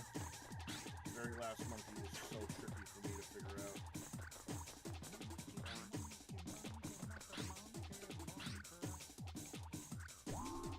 Oh yeah, the draft. So the draft character picks. The theme is characters that have not been used at all in the entire site's history. So if you can find a character that has not been used in past matches or past drafts, you can use them. Or if you haven't found them in the database, you can add them. You know, I call them, add them, and then you can use them. Hence why I had to add them. For example, I had to add Alan Shore, I had to add Marcus Kincaid, I had to add Carbon Risotto so I could use them, because a lot of other picks were already taken, or they're already used. Oh, and I should also mention slot 1, comic book leader, as long as the comic book character has been a leader or is a leader of a team. The horror slasher, it has to be a horror movie slasher villain. Pop culture lawyer, I think that says it all. Anime overpowered protagonist, that should also say it all. Science fiction explorer, the character has to have been or still is exploring space. Like, say, you know, your Cars, your Star-Lords, your Han Solos, that kind of thing. Fantasy Wizard, it has to be from the fantasy section, noble, and it has to coincide with actually being a wizard, you know, magic, beard, staff, any of them, or even a combination. Merchant, literally what it says on the tin. Yes!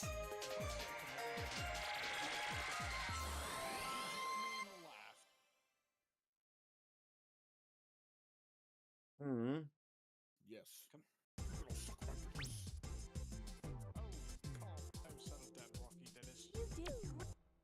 The cartoon gag character, literally what it says on the tin, has to be a cartoon character that follows the laws and logic of cartoons. You know, Yakko, Wacko, and Dot Warner, Discord, Freakazoid, that kind of thing.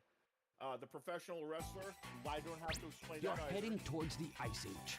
It will be extremely cold in this next area. The planet is covered with ice, and in some areas with strong winds, the temperatures will drop below freezing. The apes have adapted well to their new surroundings. Take full advantage of the gadgets so you can quickly move on. That's it. Like, what was it? Sanji, Zeph, Gordon Ramsay, that kind of thing. And right now, what I picked out was the Immortal. Fuck me, I had to pick the Immortal. Babyface Killer. Let's go! Ellen Shore, Laucorn Godimus from the Fatal Fury motion picture. Thank God I no one picked him. Jonathan Archer, which is an underrated Star Trek captain.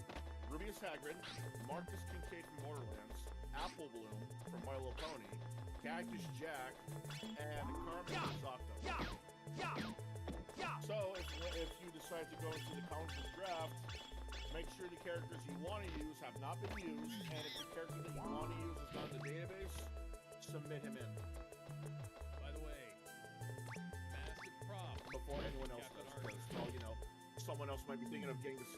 Dude, he's underrated, man. I'm a big simp when it comes to fucking Scott Bakula. Loved him in Quantum Leap. I sure as hell loved him as Jonathan Archer. Well, now I'm finally in the ice level. That's what I get for talking about the comic book universe database. What, that I catch up? Yes, that's the joke. So... Ah, fucking mana. Get away, get away! Get away. For the record, I get that the game...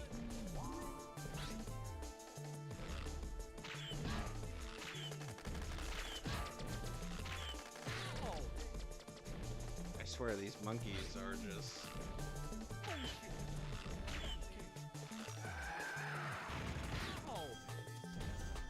Ow.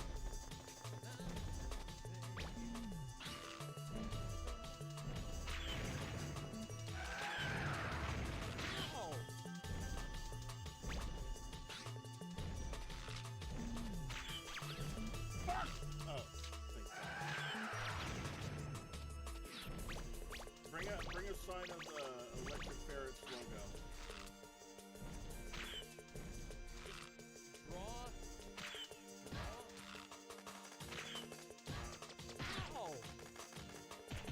This bites. I'm dead. And Bring bones. I have to say, the main character's little thing when he gets his health reduced to 0 is just so... Oh, like, this bites.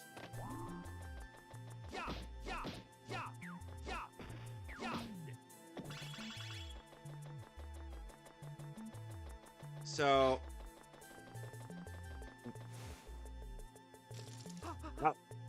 Oh, jeez. I did not know that was going to happen when I stepped into the ice.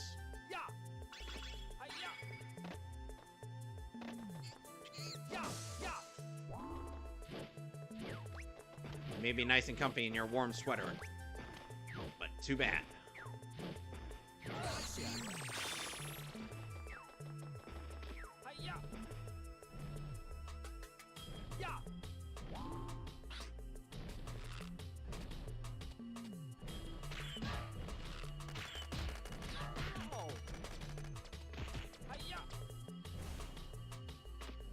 Ooh, this gives me an idea for a tier list.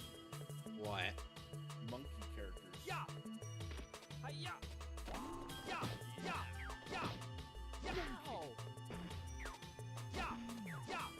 Oh no! Oh no. Yeah, that wasn't any. Yeah, that wasn't any better, guy. Monkey.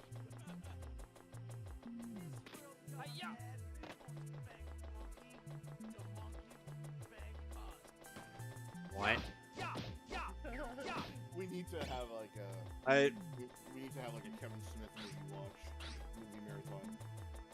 Well, as long as we don't watch any of the stuff where he purposefully tanks his reputation, Or sure. watching those two. Keep in mind, Gizmo.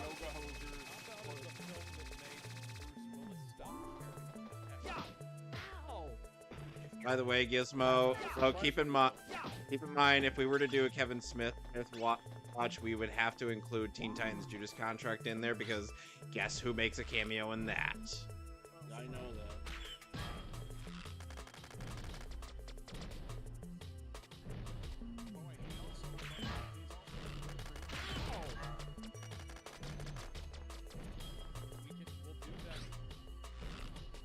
It's so weird though, Jared, to hear that Bruce Willis is Kevin Smith. No, Kevin Smith is an ass of Bruce Willis, apparently. That makes sense.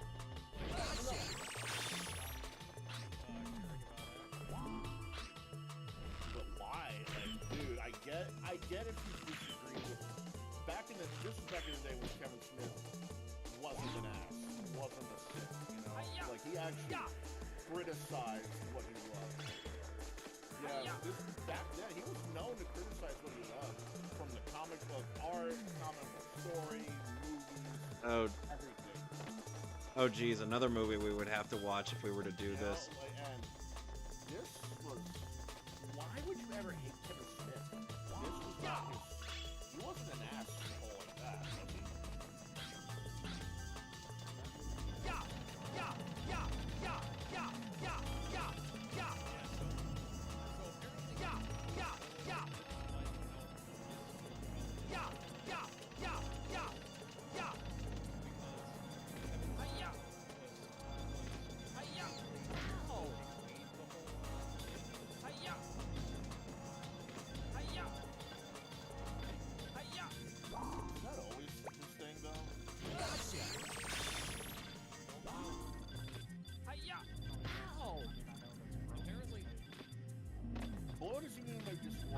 like they couldn't find his trailer or something. Like, They apparently some production was a mess. Hi-ya! Like it was rough. Like it was.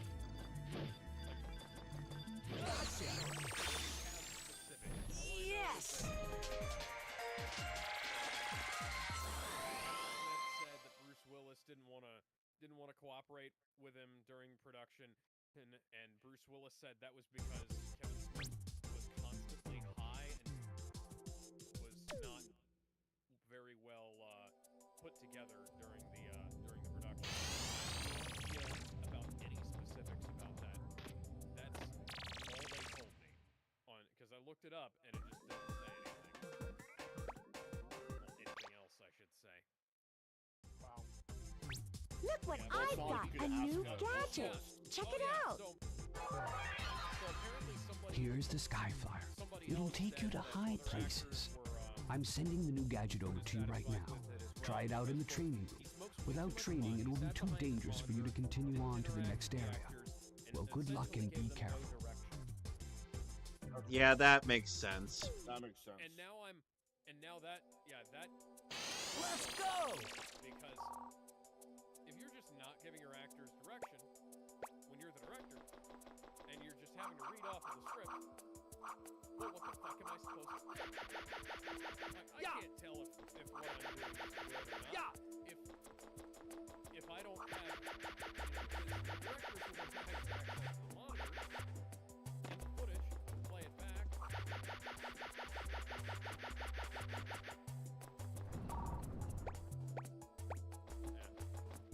You know, now now that I have this little gadget here, or I'm now reminded of this bit from the Fist of the North Star, which is called Dub of the North Star. Essentially, when Kenshiro was fighting against this one rando, he was all like, the guy was all like, well then, let's see you try kicking my ass while I'm flying away.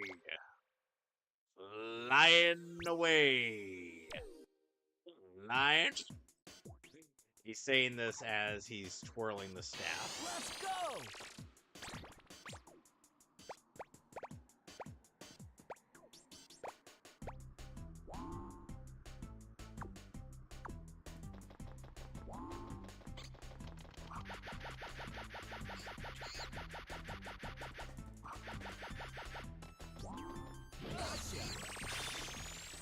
Yes!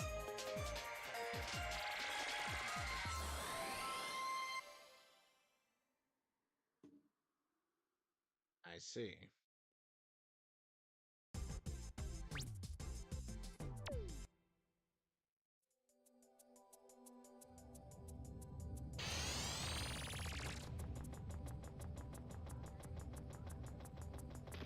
What track were we on? So go ahead, shoot.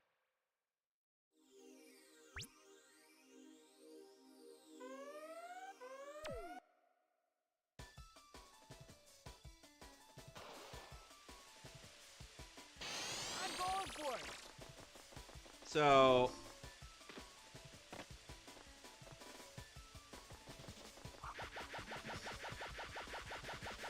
Yeah!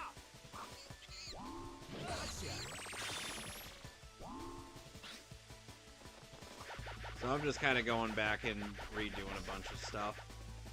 Just because that completionist in me is not gonna let me proceed until I do it. Yeah!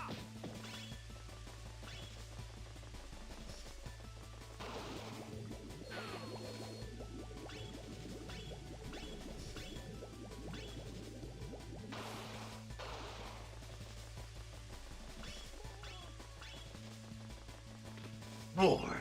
I need more cocaine! Says Piccolo. Oh no, we gave him cocaine. What? It's a spice. It's a spice. Spice of life. Ow! Oh my god. Yes! Yeah, I do too, Gizmo, and I've actually written it.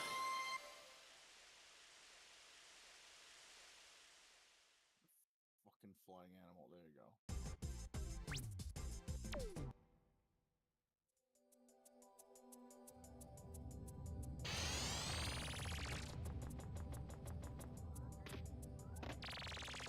I'm like, I feel like they skimmed over a gadget. I'm like, when...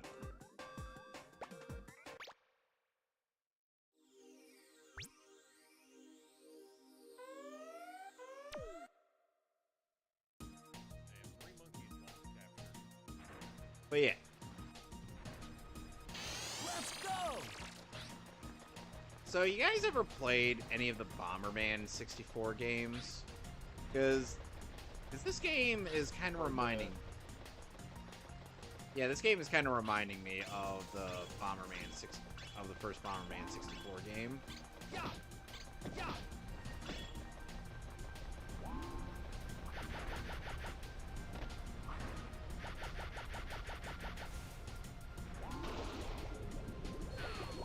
So,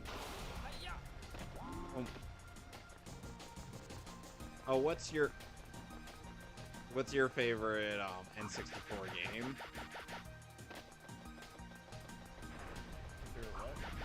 N64 game.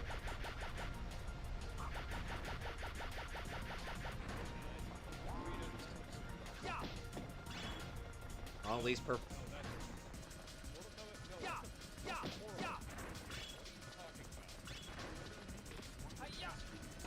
Is Ben saying Mortal Kombat 4?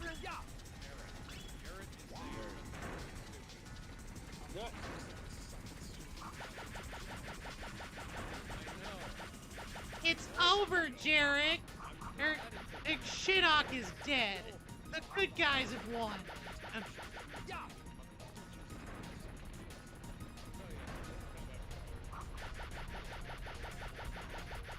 Yeah, but I was sorry. I was kind of referencing the stupid at Mortal Kombat. No, it's, I agree, need to help defeat Shinnok, not turn myself into the Special Forces. The Black Dragon, live on. Black Dragon died with Kano. You're the last one, Jarek. Never! This is not a brutality, this is a fatality. Oh my god. Wrong, Jarek. This is not a brutality. This is a fatality. Oh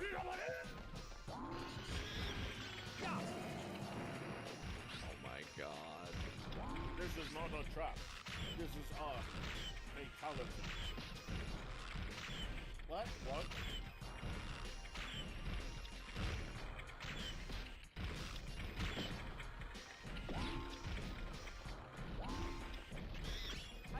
This is not a trap, this is an aggressive research report.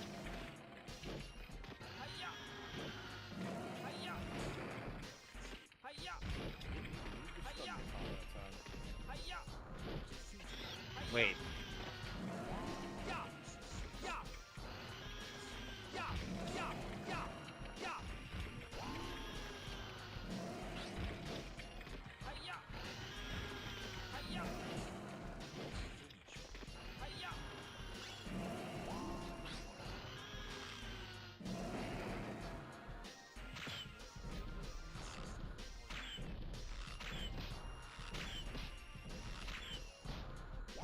It's a mix. It's a toss-up between the original Smash and some Pokemon Puzzle.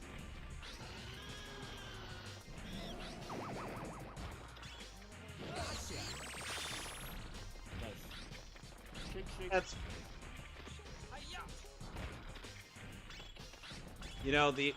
part of what I know of Mischief Makers comes from that Sanity Not Included sketch.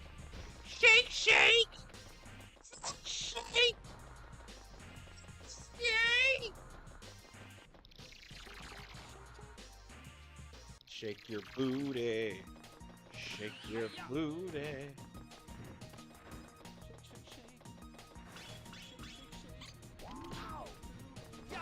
Do a little dance. Make a little love. Get down tonight. Down tonight. Do a little dance. Make a little love.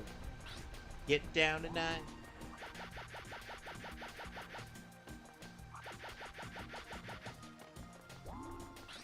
You know, anytime I hear that song, I specifically think of the intro to, I think of that scene from,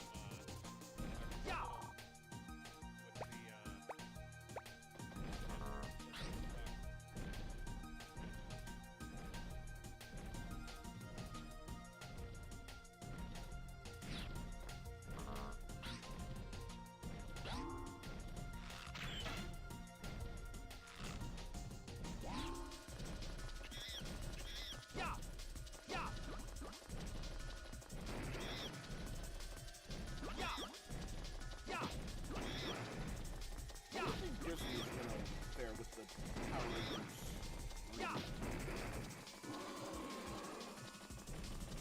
It's so.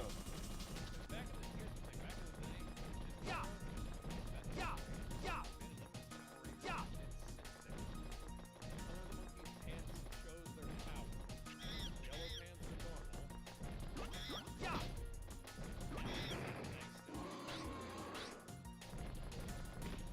Oh, you'll see by their behavior.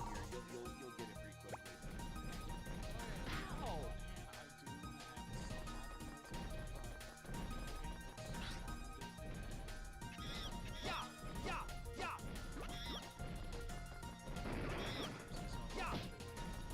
I really hope that they do a couple seasons of a volume thing.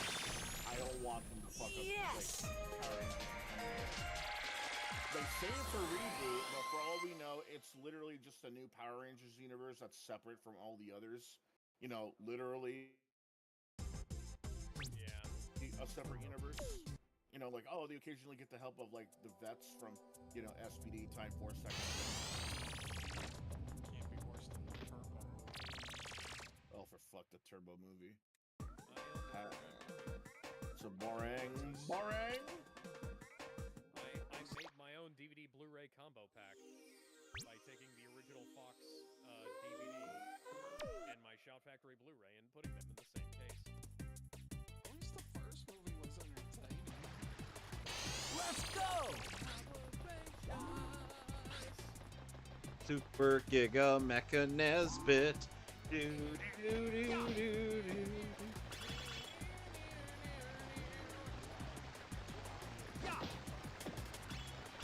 If Oh, they ever do God.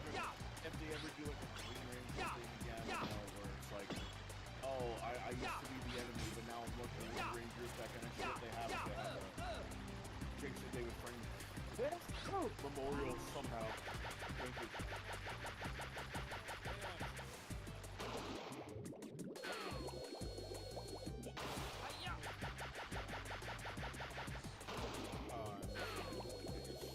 I do too, and I've attempted to rewatch some of that, and I'm like, I think I want to save this for later.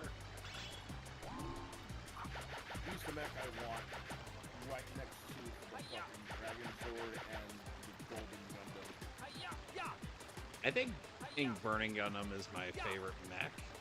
That's what I meant, the Burning Gundam. I always get the Well, it's Burning Gundam in the dub, but in the Japanese in the version. Japanese, it's Golden Gundam. Well, Yeah, actually, God Gundam.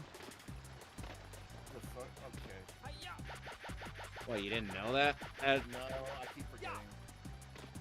So, in Japanese, Tomokazu Seki says, "Photo finger."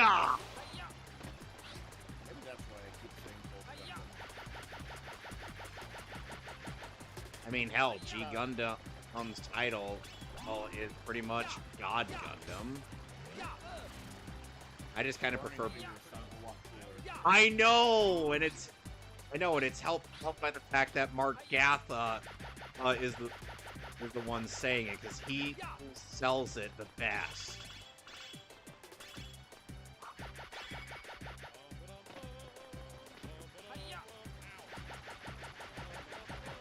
That is an odd remix of the Indiana Jones theme, Alex.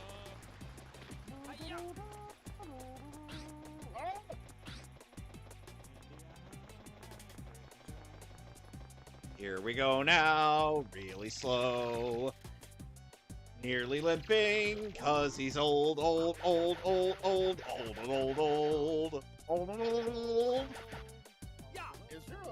Indiana Jones crossover you think makes total sense? Well, obviously. I think I mentioned that. Oh, the Mummy. Indiana Jones and the Brendan Fraser. golden sarcophagus. Destroying the DMV is still in my head, yes. Dude, that clip of the DMV of Cancun has actually made it to the featured front page of YouTube. I Oh, mean, they're doing a 4K of Clueless. That's cool. really? Oh. Oh, thank fucking God.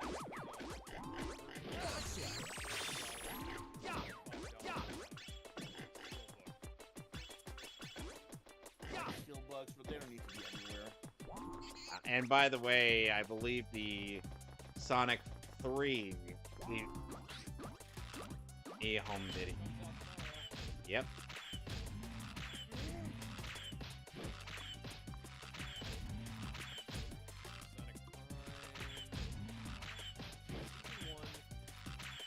Oh yeah. Walter Benasiak did like a fan fiction thing where you know who Walter Benasiak is, right? Yep. Part of Channel Awesome. He's the guy. He's the guy that Channel Awesome gets to play quote unquote Zack Snyder. Yeah, so he has this thing called fanscription, where he has like these what if scenarios for movies, like what if what was it? Like what if Back to the Future 4 actually happened, that kind of thing. And he actually gives his own take of like how the movie would go if it actually did come true and he was behind the idea. And one of them was a crossover of Indiana Jones and Batman, but it wasn't of Batman, it was Indiana Jones and Ra's al Ghul. And he called it Indiana Jones and the Lazarus Pit. And the concept is that Indiana Jones and race have been like added for years now, and it was to the point where even Indiana Jones was so enamored by the pit that he took a dip in it, and he was temporarily young again, and it was to the point where him and a grown-up short round were able to beat up Ra's al Ghul's bodyguard and have him drop into the pit and drown.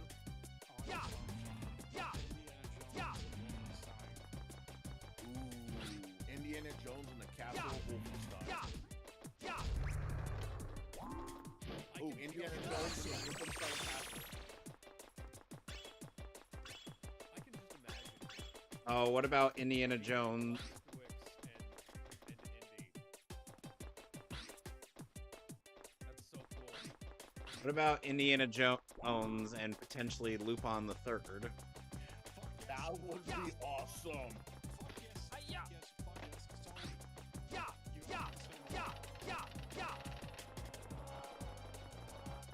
Just remember, Daisuke Jigen says that his reputation for misogyny is legendary, to which I say that, no, that is an actual quote from Jigen, and to which I'm like, is not liking Fujiko considered sexist? No. Exactly. I was gonna say, I think not liking Fujiko is smart. Not liking Fujiko is just common sense. Exactly. Like Lupin. You know how? No, not like that. Not like that. As a character, she's good. But if you were in the Lupin universe, you would understandably hate Fujiko. if you're like if you're in the same business as say Lupin and Jigen. Yeah. I mean, hell, Jigen. I mean, Femme Fatale, and one who actively screws over Lupin in almost every opportunity. Yeah. Wow. No. There's too much MCU shit. I was gonna say like Indiana Jones and the Hammer of Thor. Yeah.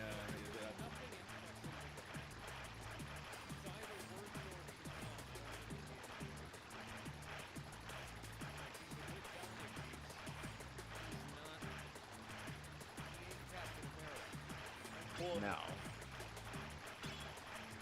Here's the thing. I feel like because he sacrifices everything, including priceless artifacts to save people, he would be worthy. He just doesn't see it, and that would see him as more than worthy too.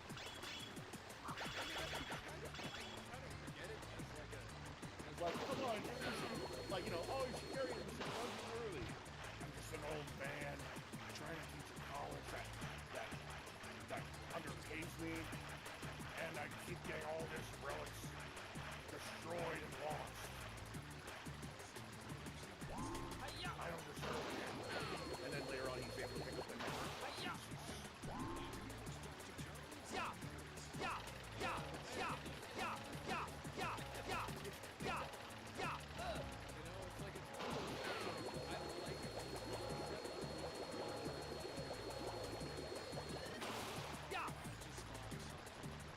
What? Yes!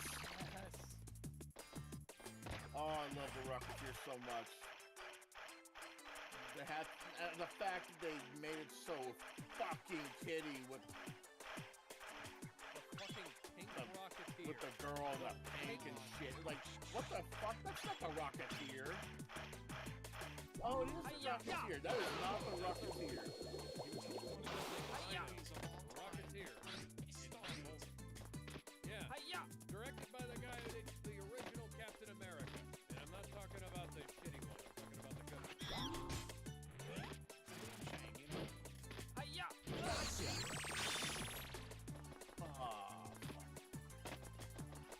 What now? Yo, mother. Ow! Dexter. Why does every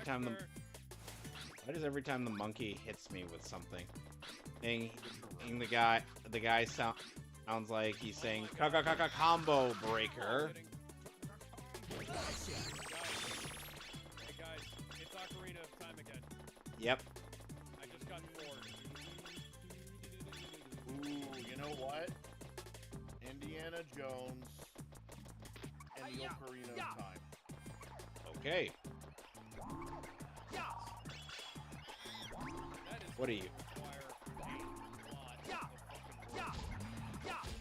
That would be cool though. Like imagine it's like 1930 something. They find the Ocarina, a ruined civilization of Hyrule, and like a guy that looks distinctively like Link is like, oh yeah, my grandpa used to yada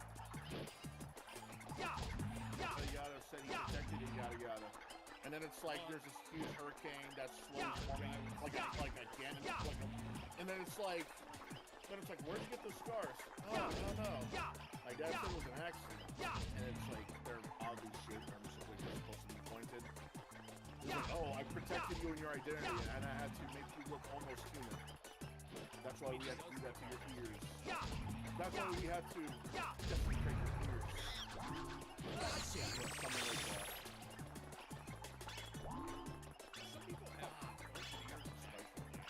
Yeah, but not like that. Maybe he just wears a hat. Like a weird, like a green beanie.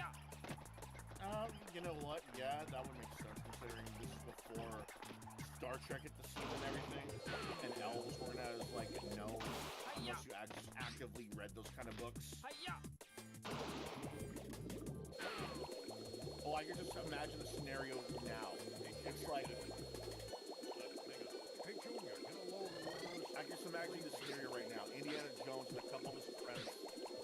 him, the dad, and like a couple of other Indies friends, maybe some enemies if they forced them to look for the ocarina. They're like caught in some sort of giant hurricane. You hear Ganon's theme slowly playing as a skeleton rises up, and then like you see like veins forming slowly, and then like the muscle and organs, and then skin starts forming, and you notice that it's a dark color. You know, guess you hear Indy saying, "Wait, the red hair starts moving in his head." that's kind of reminding me of how Ganon came like back to. slowly forming. That's kind of reminding me how Ganondorf came back to life in Tears of the Kingdom. But here's the thing, he doesn't fight him. Because it's modern day, they probably wouldn't have even their modern weaponry probably wouldn't hurt them, because all that magic shit is seen as, you know, nonsense. So the only thing to hold back Ganon is to prevent him from being summoned. So it would just show his body only being summoned slowly as through that hurricane of dust and wind and shit, you could probably say something like, "Play the song! Play it!" And it's like an argument. It's like, "Why me? Because you're him. You're the hero of time." What the hell? Which song? Indy, which song, Indy? The one about the rain. Or something like that. Ba-da-da, ba-da-da, ba-ba-da-da-da-da. He's got to play it backwards to stop the rain. And, oh, you know what? That would be a good one. It's like forward, it just sounds like a normal song, but if he plays it backwards, it sounds like the Legend of Zelda thing. Like, you can hear it like... And then, like, the body stops, and it slowly starts to deform. As he plays the whole thing slowly. And you hear Indy give, like, "Yes, play, kid. Keep going. You're doing great."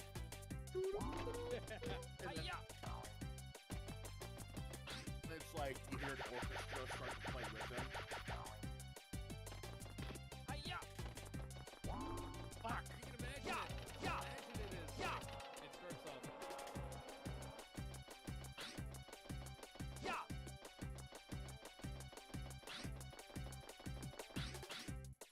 You were about to say? Oh, is it not coming through? No, it didn't go through. God damn it, I've got to turn off noise suppression.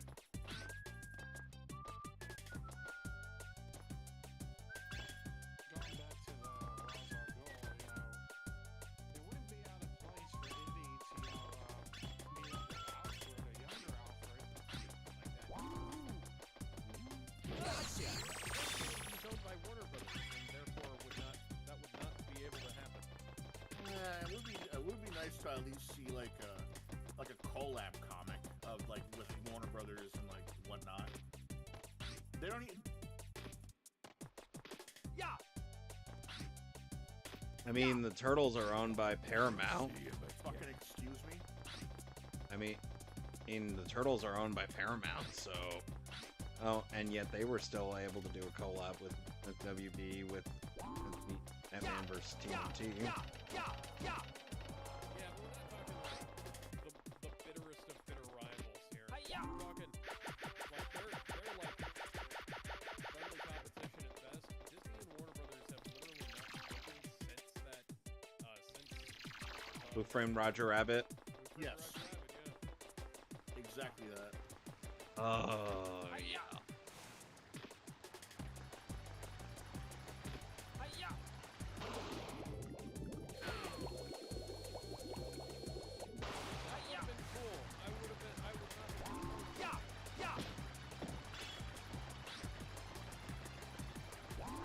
But no, they have to make things difficult for no reason.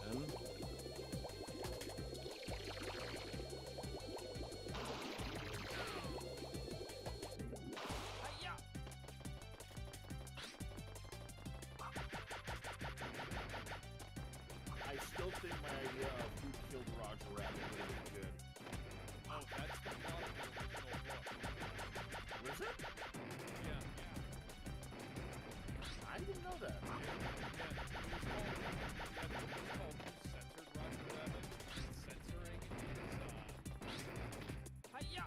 is like Toon's version of murder. Killing. Huh.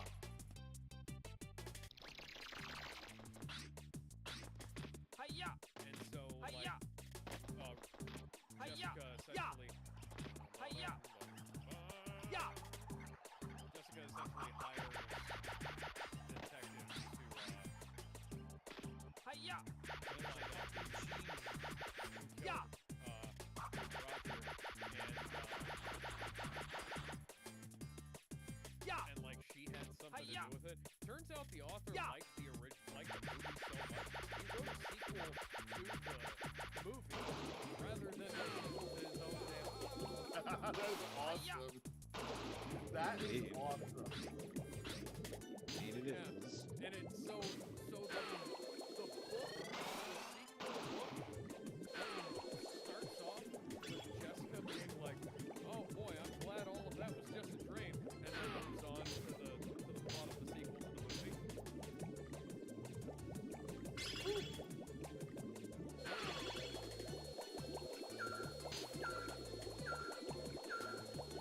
Go up, go up. Hiya! Indiana Jones and the Shadow of the Colossus. Hiya! That would be interesting. You would actually see one of them, and that's enough for him to actually be convinced that the Colossi are real. Here's the thing, though. He would partner up with it just to take care of... Yeah! Yeah! Yeah! Yeah! Yeah! Just to take care of some other giant motherfucker. Like, maybe, like, it's an undead Colossus or something. That would be a bit much. That's a bit much. Yeah, that's... God, that fits so well.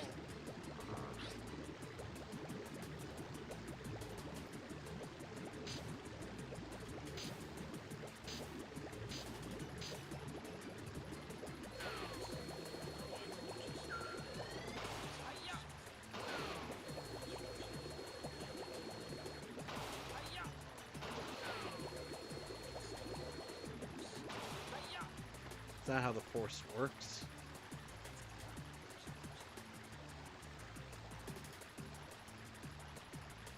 Hiya!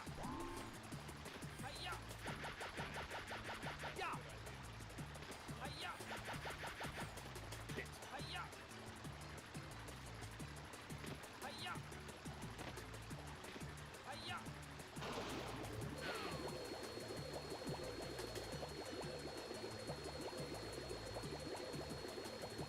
Can't catch me. Them sitting in a cafe, Batman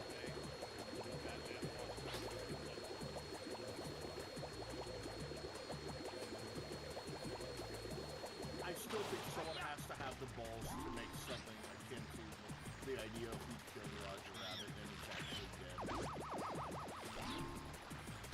Because the murder of Roger Rabbit. No, it has to follow the naming scheme. I know. It was like, who framed who Roger Rabbit? Now it's who killed Roger Rabbit. It could be like a goofy thing, like Hiya!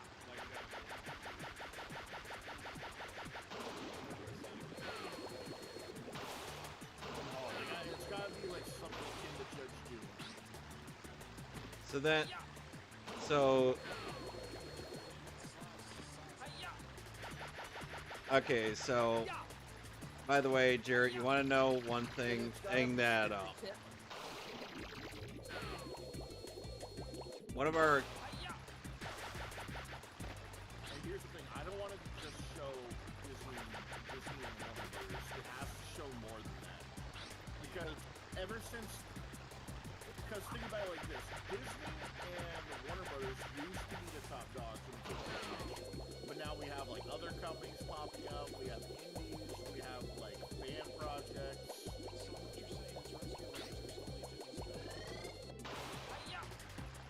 Like make it so that, like, let's say the cartoon is on its last legs or something. Like you know how like you know how YouTubers like YouTubers are like, oh, the cartoon industry is on its last legs. Oh, it's doing horrible. You know, have it actually doing horrible. Yes.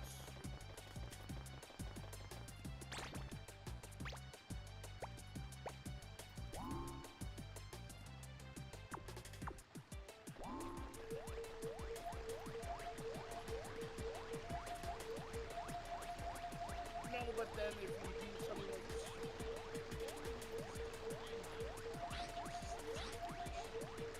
Oh, you know what? Yeah, they couldn't. It's like it's beyond their budget. They didn't get permission. They don't have the funds to restore properly. Yada yada.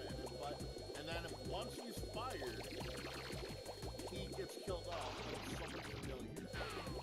It's got to be someone familiar that killed him. David Zaslav. I want it to be someone that's familiar, or not even just by movie standards. Like, oh, I saw he was from Who Framed. Like, no. It's gotta be like a character that in lore Roger would be friends with. Like, you can actually see him getting along.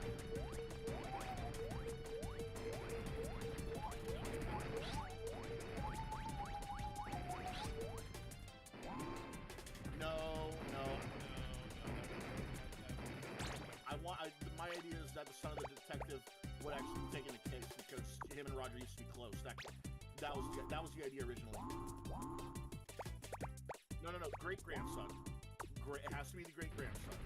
Like it's like the Valiant and Valiant detective agency is like a family business. It has to be something like that. Otherwise, it wouldn't make sense if it was just the Yes. great grandkid. It would be the great grandkid along like other parts of the Valiant family. It has to be like a great grandson, a great soul, a great whatever you have you son, because otherwise it would not make sense as to why Valiant and Valiant of all like detective agencies are on the case. You know, it could be like the dialogue could be like your great so on and so forth grandfather used to be so fond of the tunes, but then as time went on, grandparent after grandparent after grandparent, they just hated tunes. We could never figure it out. For it. You know, something like that. And it's like, but you dine with the tunes. You laugh with the tunes. You're different from them. What makes it that you're so attached to them? And it's not like why as in like how do you do it? It's why as in like why do you bother kind of thing, while everybody else hanging out with like real people or tunes that sort of kind of look real. I'm literally saying this off the top of my head. If I No, but write it down. That's a good idea. make sure you remind me because I might forget it after the stream. Right. Ooh, So and here's the thing. The gun that Valiant used, the Toon gun, I want him to look back at it as like a reminder, but he doesn't get a Toon gun like that. You know what he'll get instead? He'll get a gun that's straight off, that's drawn like an anime. Like something from an anime series. Like maybe he gets a gun that's in the art. Maybe he gets a gun that looks like it's been drawn by the guy who made Rupon or something like that. Like, and whenever he fires it, it makes the cartoon gunshot sound effect in the anime, something like that. But then it breaks, and then he has no choice but to use the old school gun. And then we see the bullet. The bullets Are like, hey, you look familiar. And then it's like, no way, no how. It's got to be Eddie Valiant. It's like, I am Eddie Valiant. The other Eddie Valiant. For God's sake.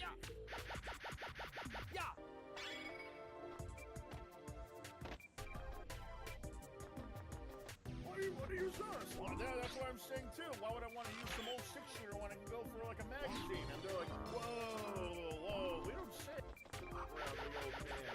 Yeah, you don't like no magazine, no sir. Do something like that. yeah. That's such a great idea, and sad thing is they're never going to do it. Because they're idiots.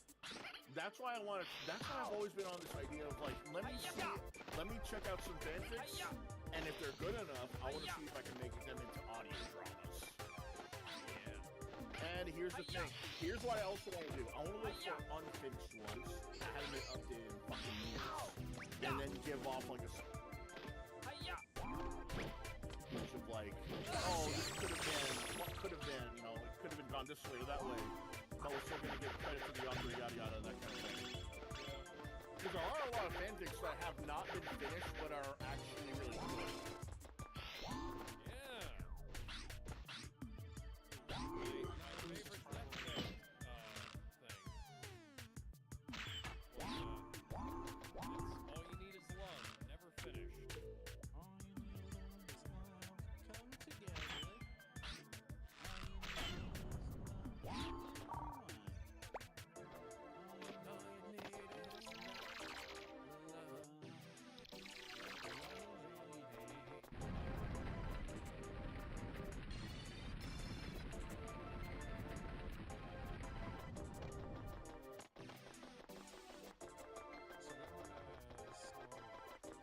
Wait, that begs the question though. Should Jessica Rabbit return if Who Killed Roger Rabbit ever becomes a thing? Okay. You gotta do like an anime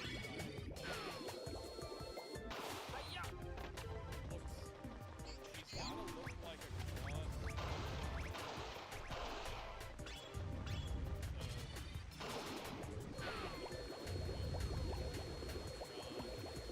Yoko.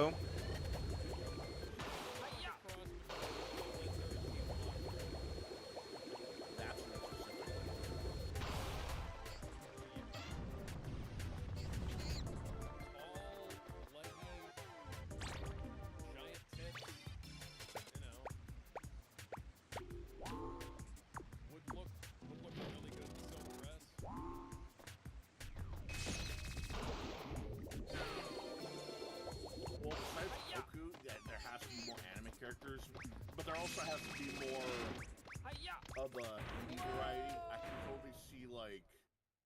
I could totally see stuff like maybe some Newgrounds characters, or maybe like the tank guy, Pico, or like you know Angel Dust from like Happen Hotel, like making appearances.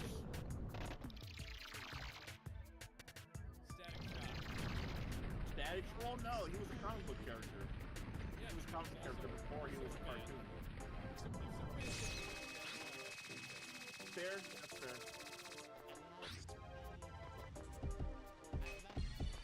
No, you know what? It has to be a bunch of the animated Batman trailer.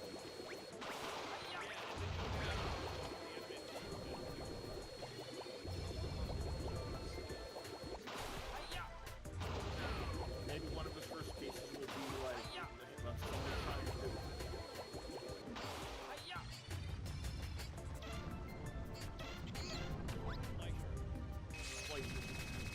No, Fleischer.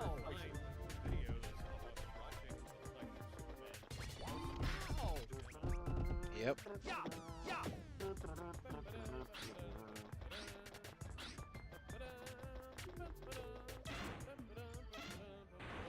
That's one of my favorite Superman theme songs, alongside The Adventures of Superman. Guys, you want to know what happened while I was doing some platforming? Not just that, but I pressed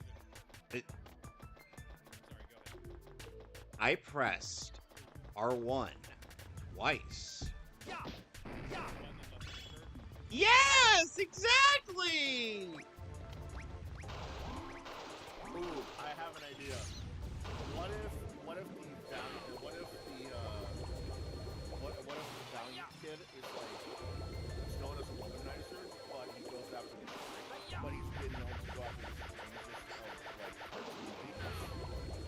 And it's like, oh, while you see girls like let's say maybe Cinderella saying hi, or maybe you see like Panty and Stocking like wiggling their fingers hello. And it's like trying to hit on Fiona from Shrek. But no, like it's gonna be like a reveal kind of thing, where it's like, oh my god, it's my ex, and like you see like Nancy waiting, and you're like, oh, really? There's nothing wrong with that. Everybody's had a ride with her, and I'm like, and he's like, who? You think I'm that desperate? No. That's literally a gag from Just League Dark Apocalypse War, Gizmo. Bitches, don't ruin it. But it's gonna be like, no. Oh, why would I ride her? You think I'm that desperate? No, I'm talking about. And it's not gonna be like a curvy girl. It's not gonna be like a busty woman. It's not even gonna be like fodder stuff. Like say like how like the bros they're always like bipedal girls. It's gonna be like a 16-bit girl that never had that outside of her game. And it's gonna be like, oh.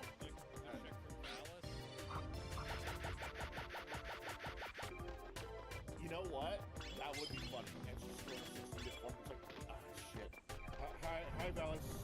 Never called. Yeah, I tried. How hard was it to write?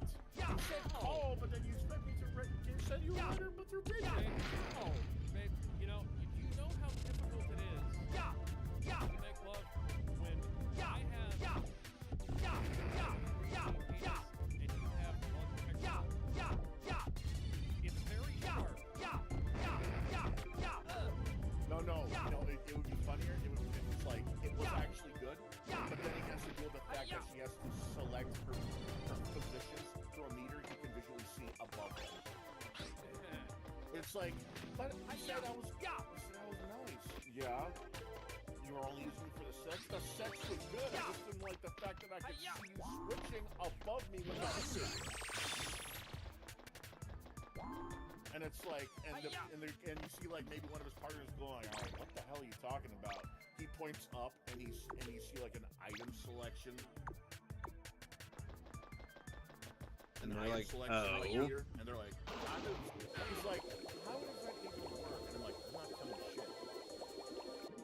Oh, hey, there is a Superman Junior novel coming out on sequel to Superman Legacy. Uh-huh. One of its exes is Miss Pac-Man. Oh, and Valence wouldn't be like the first, oh. Here's the idea. Valence wouldn't be the first girl that he slept with next year. It would go for canon. It would like other canon fodder girls, like, you know, the obvious jokes or like weird tastes. Like,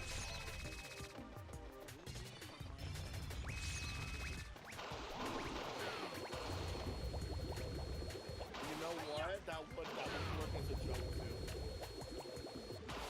It would be like, you see the partner was like, how did that work? And you'd be like, oh well, she would grab me. She would grab me. Are you gonna go any further than that? No, I refuse. But you told me the first part. I gotta hear the second part. Nope. Oh How did it work? I ain't saying shit. Tell me. Nope. It's a Tell me, PG-13 movie. We can't get graphic. They have to, you know what? They have to simulate that too. It's gotta be subtle though, like Archer's. Yeah. Like Archer. I'm talking Archer subtle. Do you know what year we're in? Yeah, I don't think that was ever established. You know, I don't think the higher powers are the last. yeah, it's not like, oh, do you know what year it is? Oh, I don't know. I never really asked the producer or anything like that. No, nothing like in your face. It has to be subtle, like, oh, you know what? I don't think we ever said.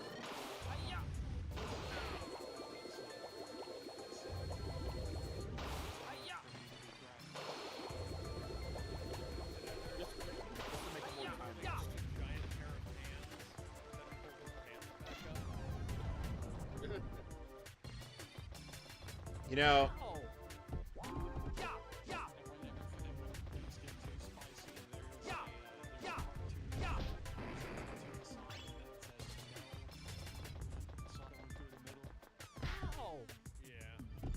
Okay, so going back to a bit of the bootleg plot. So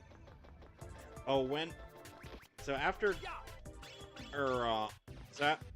after Lady redresses herself, but has ditched the government gear in favor of her gear from DMC5. He takes Dante and Lady to meet Nell Goldstein. Now that name might sound familiar.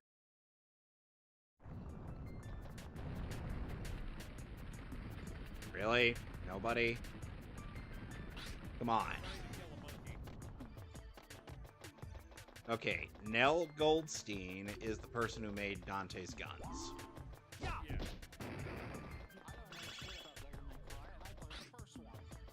Nell Goldstein is not going to show up for the show, mark my fucking words.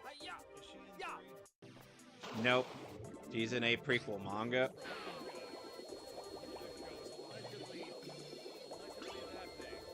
Which it's not. It's already given up on the established canon of Devil May Cry 3, so why should I give a shit about how the... So why should I give...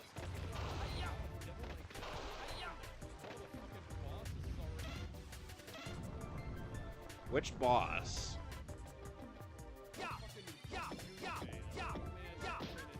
Wait, Nightmare? Wait, Nightmare? That's... The guy who I was constantly calling Elmac during the video.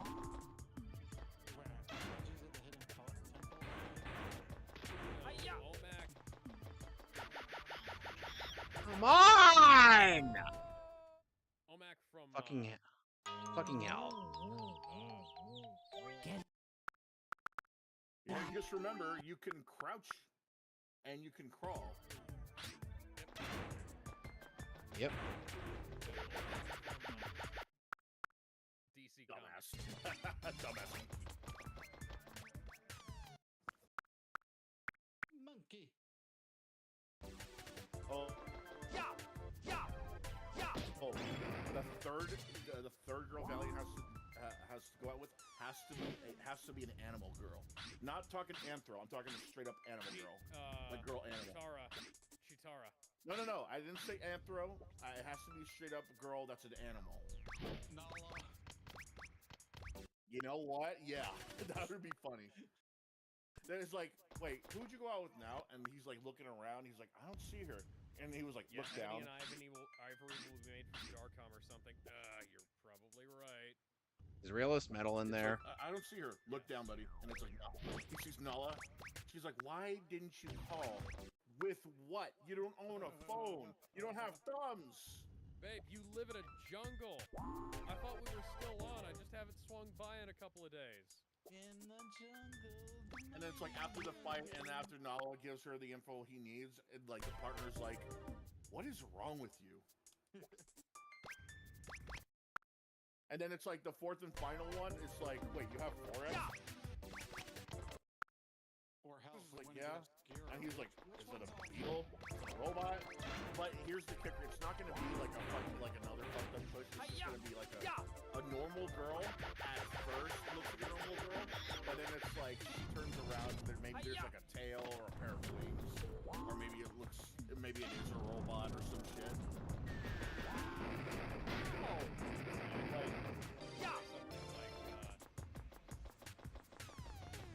I thought you were gonna say something like, You know what? Going back to the animal girls, the wolf girls from Alpha and Omega, just to be obscure. Oh, Jesus Christ. the only exposure I've ever had to those are Dishonored Wolves reviews.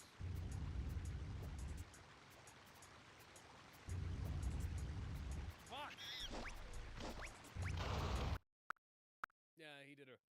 Wolf was awesome. Videos anymore. Or he might have changed his mind on his own videos. Wait, hold on. Who should direct Who Killed Roger Rabbit? Who would direct Who Killed Roger Rabbit? Ooh, you know what? Yes! Robert Rodriguez is such a Such a good pick. Who did we get to play Eddie Valiant has to be someone young, and by then it's probably going to be like either a new actor that's rising up or an actor who looks extremely young for their age. But if I had it my way, it would have to be maybe Leonardo DiCaprio. Like, yeah, if you're making it back in the day, DiCaprio, yeah. But would it have to take place modern day, or would it take place in the 90s and 2000s? That's why I'm wondering.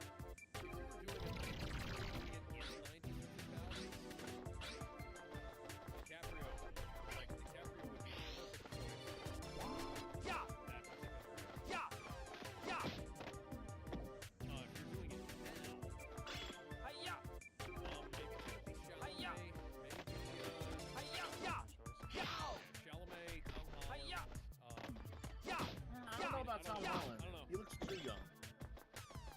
Well, yeah, but that almost makes it work better because then people are like constantly have him do the New York voice that he did, the fake New York voice that he did when he was doing the voiceover. I was thinking more Andrew Garfield. Finn Wolfhard? I was thinking more Andrew Garfield. Finn Wolfhard definitely Andrew would be a good choice. I don't know a number of these people you were talking about aside from Holland. Andrew Garfield's from the guy from The Amazing Spider-Man. No, okay, a Garfield as well, I know him. And It was the way they created the Spider-Man was famous. yes. You didn't give us a whole rhino fight scene. Holy shit, who does that?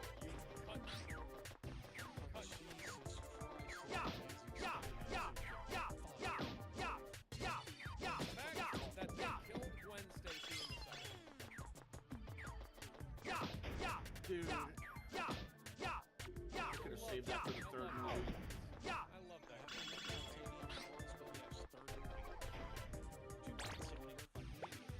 I almost thought that they'd have the sense to not kill her off, considering how well the two of them got on. Again, Sony are fucking idiots.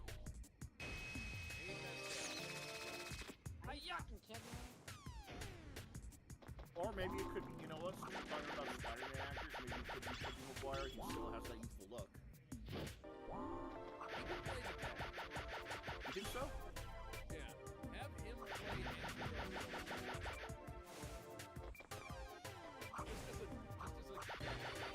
Here's something I've always wondered. Oh, that's an interesting choice.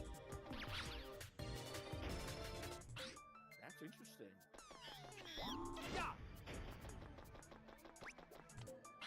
Here's my thing too. Here's my thing too. And Who Framed Roger Rabbit is obviously, and it's pretty blatant that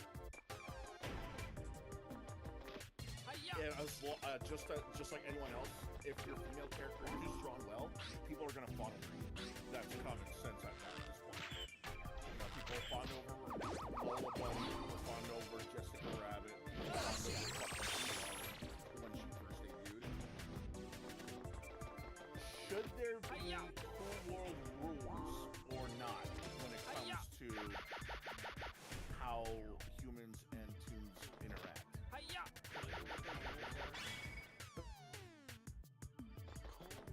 So here's the thing about Cool World. When humans and toons are not...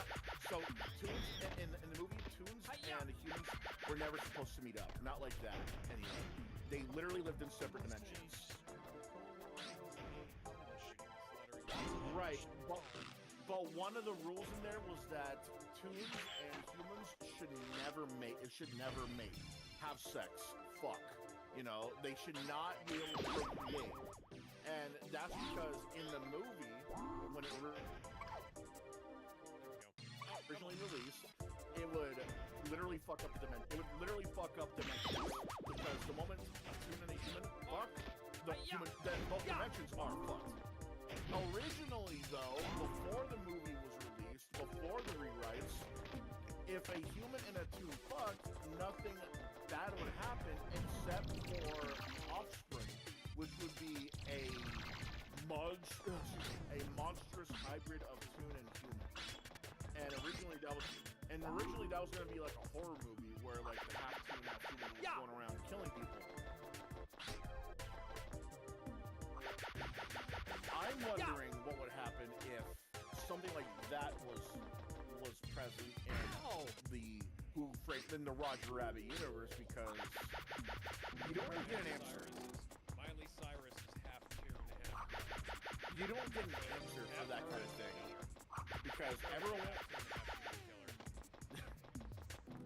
because you really don't get an answer for that kind of thing in Roger Rabbit. Everyone's fawning over Jessica Rabbit and not caring about any kind of consequences if they ever laid a hand. If they're even able to lay a hand on her, they just want to fuck her. They just want to be with her, kiss her, molest her, what have you. And nothing like, a monstrous baby or like fucked up dimensions is ever brought up because it was such a grounded universe. What I'm wondering is, what if something like that grew throughout the years and it's seen as a taboo just because it sounds so weird? Just like how nowadays you're like, oh, you're a gooner, you just want to have sex with the cartoon. What if that was a thing back then? No! You could save some of the But it was seen as taboo, not weird. You think so? Yeah. Who killed Roger Rabbit? Who framed Roger Rabbit? Who killed Roger Rabbit? What would the third movie even be called? Who fucked Roger Rabbit? Fuck. Oh, no. The fun who shagged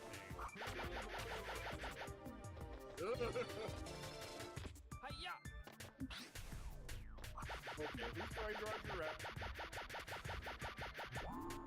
That's obvious. Who killed Roger Rabbit? That's obvious. It's gotta be obvious, though. Because who framed Roger Rabbit is obvious someone framed him. Who killed Roger Rabbit is obviously someone killed him. What would the third one be? Who rebooted Roger Rabbit? Oh, that's okay. Oh, hell no! Okay, that blows my idea out of the water. Well, I don't know. I like that title, but that would implicate that they brought Roger Rabbit back to life. But that would cheapen it. Exactly. That's the point. Oh, you know what? No. I just thought of something. What if they didn't bring him back to life, but they made a new version of Roger Rabbit? Yeah. That would be something. And Jessica Rabbit would be like, oh, it's not the same, you're not the same Roger Rabbit. And the creator's like, but I made him for you!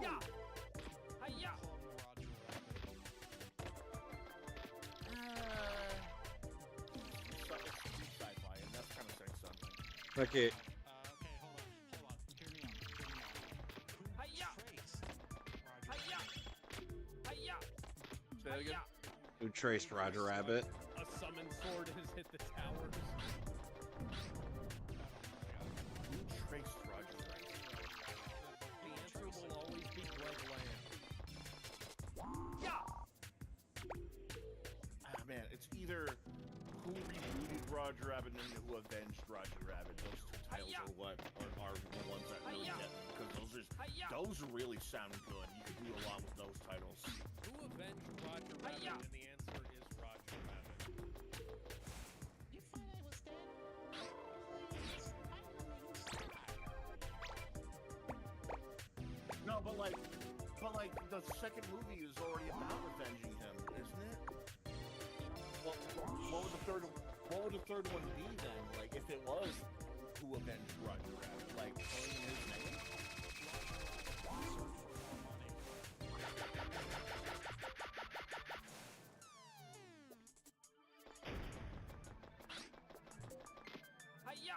Ooh, you know what? The third movie could be about like how they have how like tunes are becoming more and more restricted to the companies that have made them. So avenging Roger, so maybe like avenging Roger Rabbit is like giving him back to the proper person who created him or something.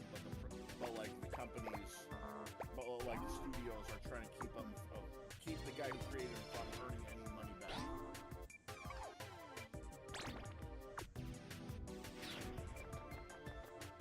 So like avenging Roger Rabbit could be like you're trying to like avenge the original creator from getting cheated out of this creation of Roger Rabbit or something.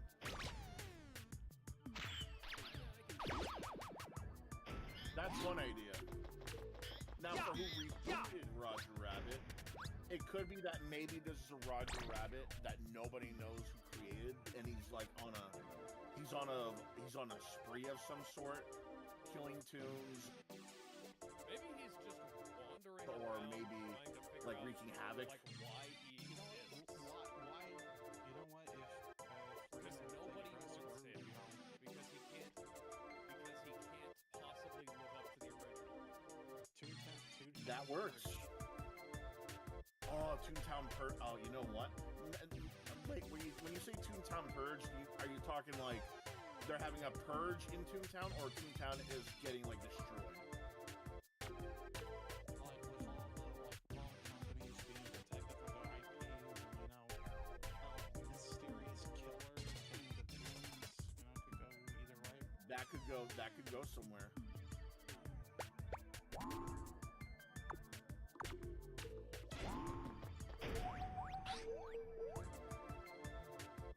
Ooh, you know what? I got something. What if, like, the new Roger Rabbit is constantly trying to look for a place to belong, but the person who keeps on sabotaging his plans is maybe like an old tune that used to be friendly to the original? Like, for all we know, it could be like the baby tune who smokes, and he's like, I've been trying to keep him from desecrating his name. Look at him, that kind of thing. Because he keeps on, like, yeah, Baby Herman, like, maybe like the reboot Roger Rabbit is always trying to look for a place, and hence why he always uses different art styles. Like, one minute it looks like he's drawn by Akira Toriyama, another moment he looks like he's drawn in CalArts, another moment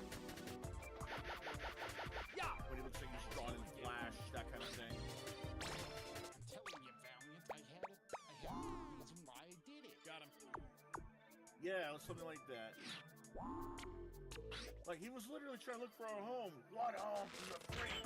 He keeps changing the lines and looking like a freak. He's a freak. Tunes are freaks. That's what makes them cool. This is different. Just not consistent. Hi-ya!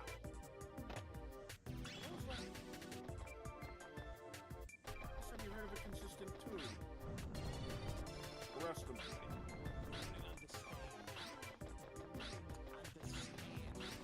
I did it all for the nookie.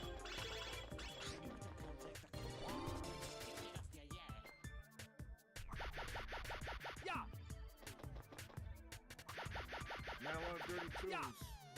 But it's the first time I ever met one so filthy. Take them away, boys. Wow!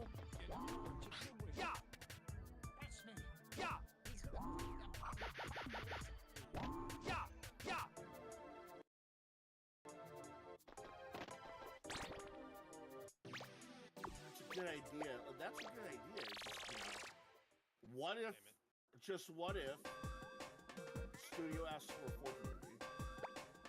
Who framed, who killed, who rebooted, who avenged? Now that's who avenged Roger Rabbit.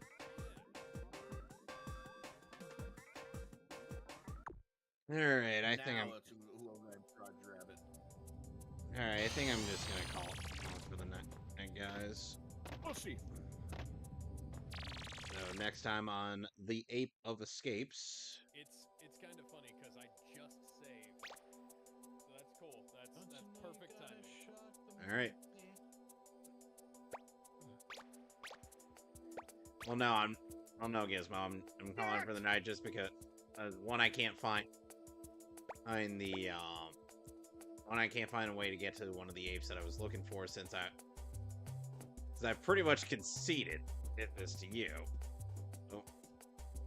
But I'm just going for... Yeah, I'm trying to just do everything I can in the game. So next time on Ape Escape, we will continue. So until then, toodles. Bye, everybody. I'm going to say the N-word. Please You know don't. where to find me, channel. If you like retro games, mean bullshit,